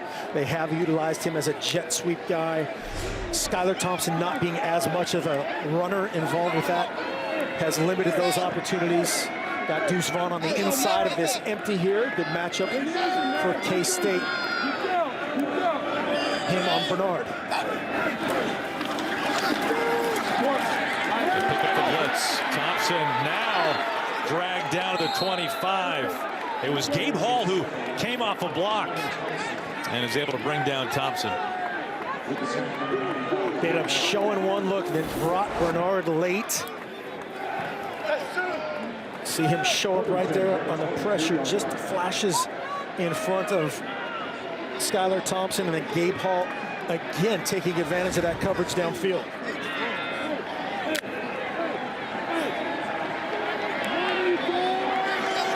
Take care of the ball. You're in field goal range. Got to take care of the rock here for Skylar Thompson. On 3rd and 10 now. Pressure up the middle. Vaughn blocked down by the ankles. What an open field play by McVay. Jaron McVay, who knows what would have happened if he wasn't there to pull him down. Well, it's 6. That is such a big-time play. We talked about Ross Elder so many times on the other side. This is just a great tackle. Their best player in space. That is so hard to do. Just a shoestring tackle preventing a touchdown. Yeah, that was definitely 6, if not for that. You're right. Tennett's been good from 28. This will be from 39. His career long is 42. True freshman kicker. They need it. It's no good. K-State comes up empty. Wide to the right. They had the big play from Knowles for 48 yards to help set him up. And K-State comes out of it with nothing. The K-State home team highlights high Baylor ball when we come back. improvement businesses.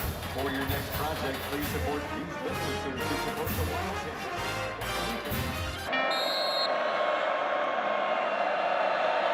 Missed field goal for K-State. 2010 Baylor as they take over.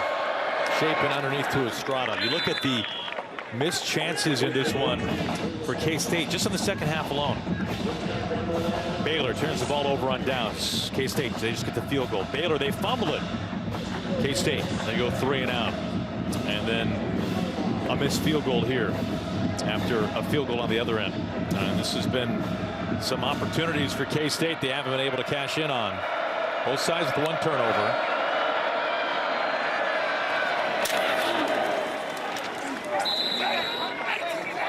Abram Smith hit hard by T.J. Smith. Yeah, a little Smith on Smith there. And the biggest difference, as appears that Abram Smith is down, is just the ability for Baylor to get easy completions time after time. All the yards for K-State have been difficult tonight.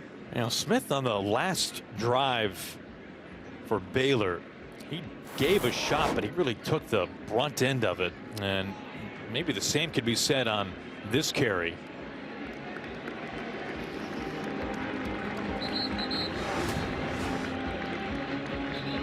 T.J. Smith will bring it. Abram Smith will bring it. It's good to see him jogging off under his own power. Well, he's been held in check today. He's averaging barely 2.5 yards a carry, just 36 yards in total. Keep in mind, he's riding 4 consecutive 100-yard performances. He's one of the nation's top rushers. That brings Treston Ebner back on. He has scored a touchdown today. He's also fumbled. Ebner with a big hole. Ebner bursts outside, past the 40, past midfield, and a big run for Treston Ebner before he's forced out of bounds. Abram Smith is the more physical. Treston Ebner is the speedier. Watch this cut. There's his angle, cuts it back, 2 cut. Not really even a broken tackle in that situation. Just great job getting vertical through Martin.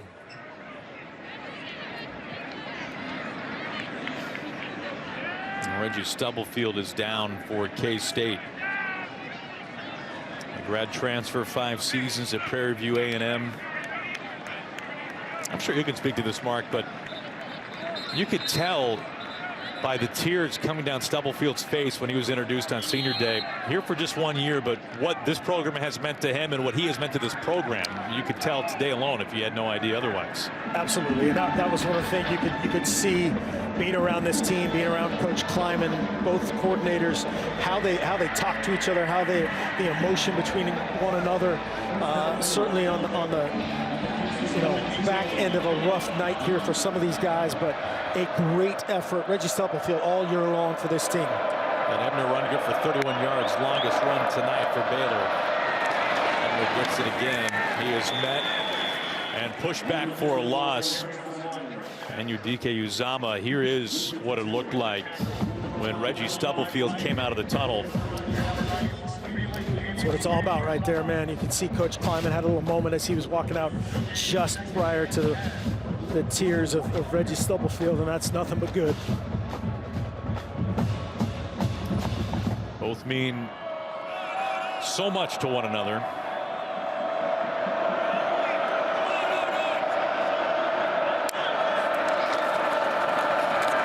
Smith back in the game. Sets up 3rd down. Really starting to heat these guys up. Defensive coordinator Joe Klanaman realizing, hey, this is a must-stop situation. Both the last 2 plays, great effort. Awesome to see Stubblefield back out there.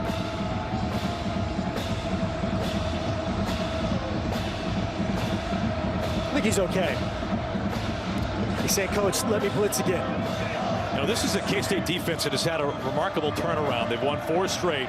The defense has been a big part of it.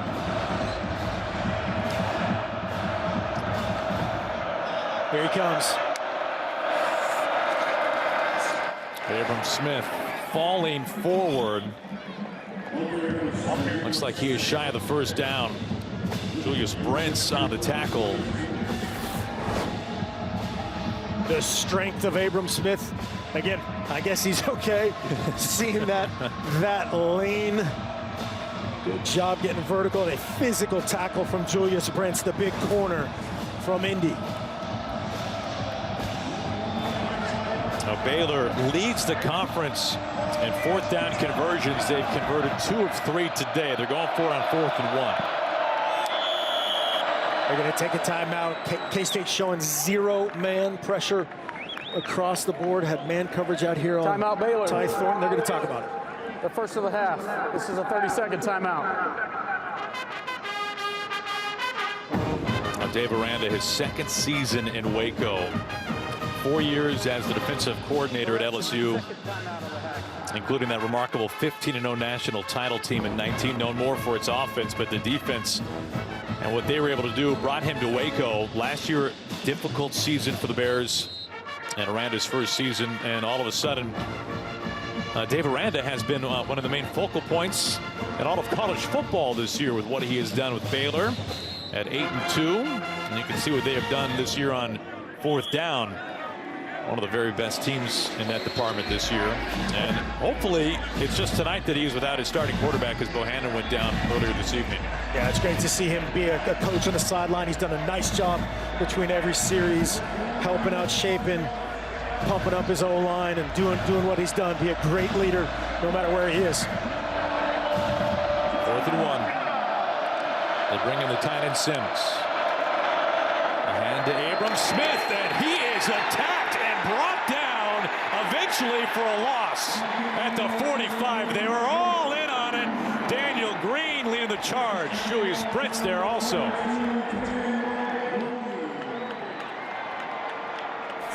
You said it, attacked off the edge. 90 Bronson Massey, can't believe it. I'm here, I got him on the ground, right? Nope, popped out of it again. Let's finish the deal. K-State ball, can they answer?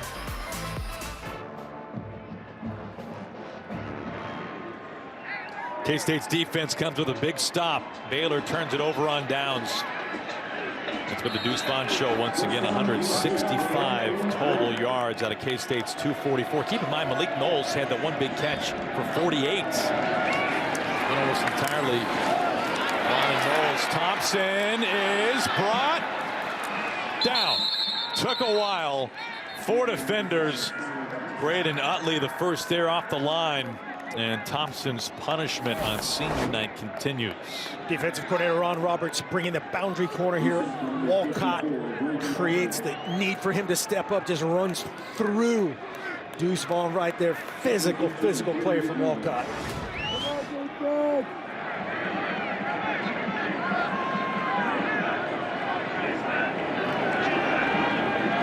Pressure picked up. Thompson. Complete. Finds Sammy Wheeler. JT Woods on the tackle. And a Baylor Bear is down. That is TJ Franklin.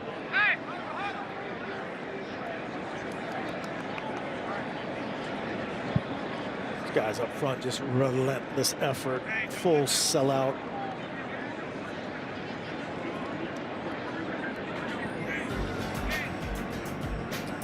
While they tend to Franklin, we will step aside.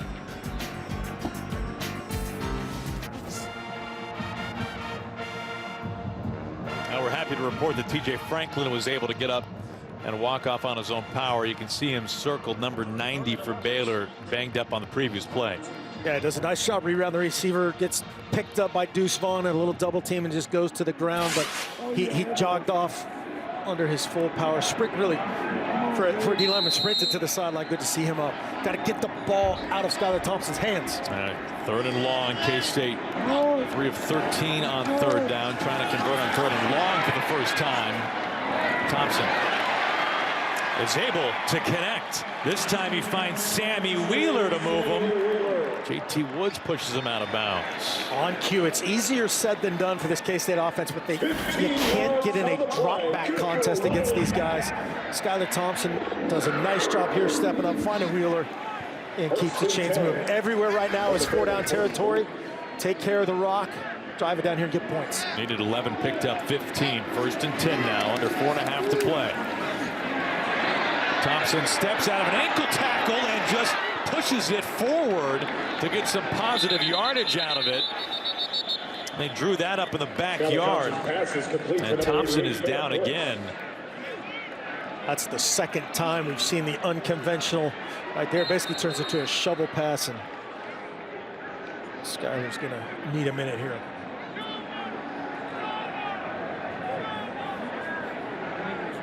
And that'll get Will Howard up and warming.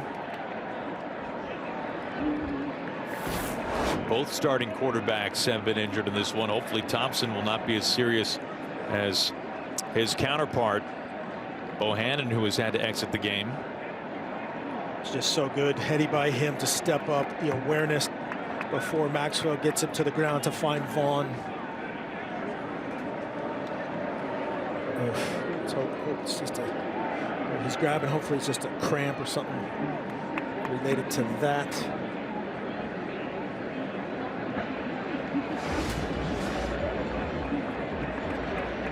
Skylar Thompson's K-State career has really been defined by overcoming adversity. It's hard to think of many things that have not happened to Thompson. I mean, when you're a 6-year senior at that position in particular, you've probably seen just about everything. Yeah, I mean, the guy's had effectively 3 season-ending injuries. For a lot of people, probably career-ending injuries, but the toughness that this guy's shown physically, mentally, what he has meant to this program. This is certainly not the way he deserves to be taken off this field if that's his last snap in Bill Snyder Family Stadium. Well, they thought that his career was over earlier this year. Second game, he went down with a knee injury. His head coach, Chris Kleiman, had tears in his eyes. They thought the worst for Thompson. He missed some time, but was able to come back and play. Had a heavy knee brace on. It's Jaron Lewis. Lewis is taking over instead of Will Howard. Lewis to pass, and it is intercepted.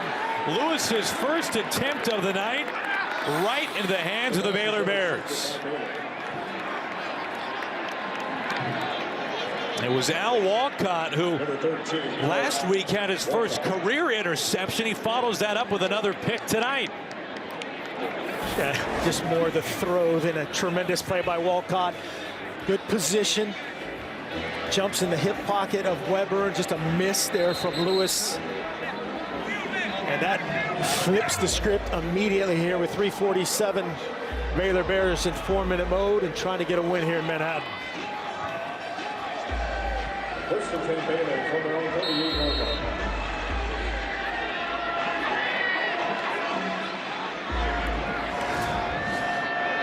First play after Thompson exits. Second K-State turnover on the night. And a battle of the backup quarterback. Chapin gets leveled by TJ Smith. Chapin has played well since taking over for Bohannon.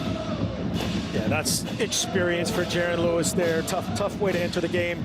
Tough situation in many ways. That says also a lot about their attitude towards Chapin, their belief in Chapin. That kind of a run-read play in this situation. You're putting that all in your quarterback's hands to milk this thing out.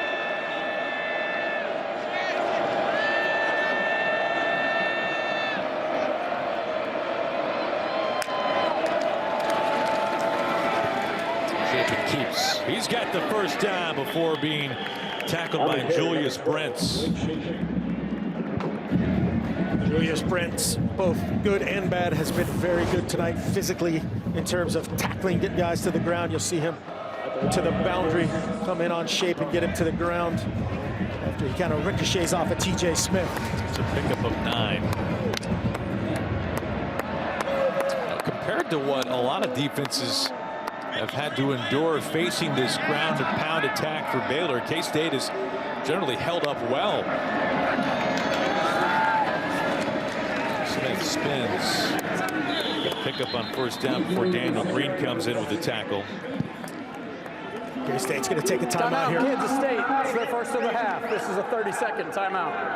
Now, Baylor's averaging nearly 6 yards per carry on the season. That's good for third in the nation. And tonight averaging barely 4. K-State's been able to hold them in check at least.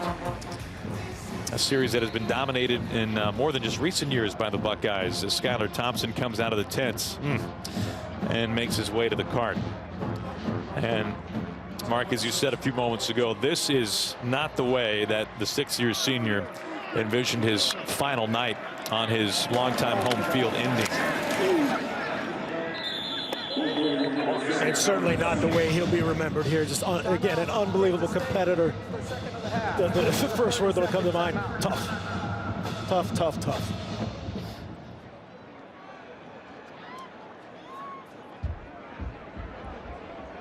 Timeout stops the clock, 2:23 to play. They got to get this just under 2 here, assuming Coach Kleiman will utilize this last time out. This is the, they'll treat this as 2-down territory for Baylor as they have all year. Baylor's coming off that showcase win at home against Oklahoma. It was their first top 5 win since 2015.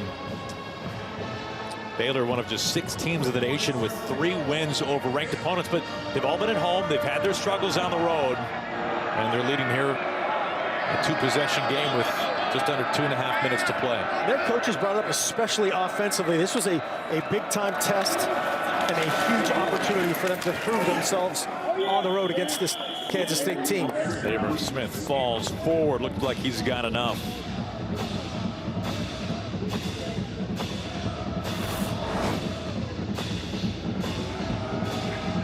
Good to where they put him. Battle, yeah. I think they're going to mark that about a half-yard short.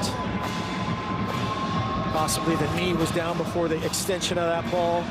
But they don't mind that, really. A 9-yard gain, or in this case, a 4th and 1, a 3rd and 1. That's actually a good situation here in terms of the clock runs. You get another down without the clock stopping.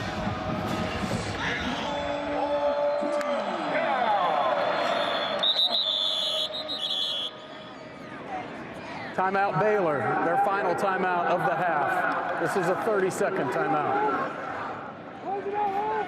Stops it at 1:36. Yeah, the road struggles have been real for Baylor, especially when you look at all the success that they have had at home. I mean, they've been invincible at McLean Stadium this year.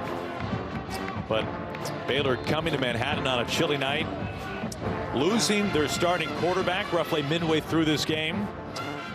Giving the keys to the car over to Blake Shapen, a really untested backup quarterback. Yeah, he answered a ton of questions for them. And as they get ready for Texas next week, assuming they put the exclamation point on this win tonight, a question in Bohannon, but a huge answer in the form of Blake Shapen. Top 2 teams in the Big 12 standings play one another in the Big 12 title game at AT&T Stadium in Arlington, Texas. Baylor can get there if they win out. That means today and next week against Texas Tech. And if Oklahoma loses next week in Bedlam, that is the clearest path for Baylor. Abram Smith delivers the blow, and he pushes it forward to get enough. And Baylor will escape Manhattan. And if we have not seen a cracked helmet yet from Abram Smith, I mean, he has delivered as many shots as he has taken as Dave Aranda. That is as emotional as you'll ever see it. Yeah. Dave Aranda has carries himself more as a philosopher than he does as a head football coach. Yeah, that's you. I know I'm getting in victory formation. Defensive coach who's held a very, formidable opponent to 263 total yards on their home field. As you said, a huge answer for their program, and sets up a meaningful game against Texas Tech.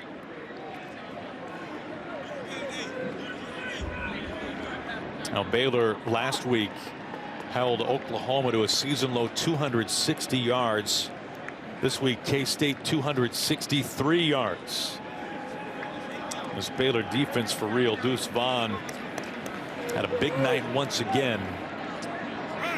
Well over 150 yards of total offense and a score, but not enough. It was mostly Vaughn, and that was it for K-State. College Football Extra presented by Crypto.com is coming up next as number 11 Baylor. They keep their hopes alive of making it to Arlington for the Big 12 championship game. They win their 4th straight over the Wildcats, which ties the longest series win streak in history between these two programs. Dave Aranda, Chris Kleiman, two of the really good ones to put on the headset on any sideline meet as Baylor wins this one. Physical game on a cold night in Manhattan. Absolutely. Two guys that respect each other a ton. Two programs, as we said earlier, that are very similar. And Baylor just was more effective at that game than Kansas State was tonight, taking advantage of the early mistake on the muffed punt after a huge 3-and-out from your defense to start things off. Miscues to points, difference in the game. We will find out what happens to Gary Bohannon, who had to exit with injury. Hopefully he will be fine and back up on his feet soon as Baylor wins it 20-10. Our final score for Coach Mark Helfrich. Our entire FS1 crew, I'm Aaron Goldsmith. We'll send you back to Los Angeles.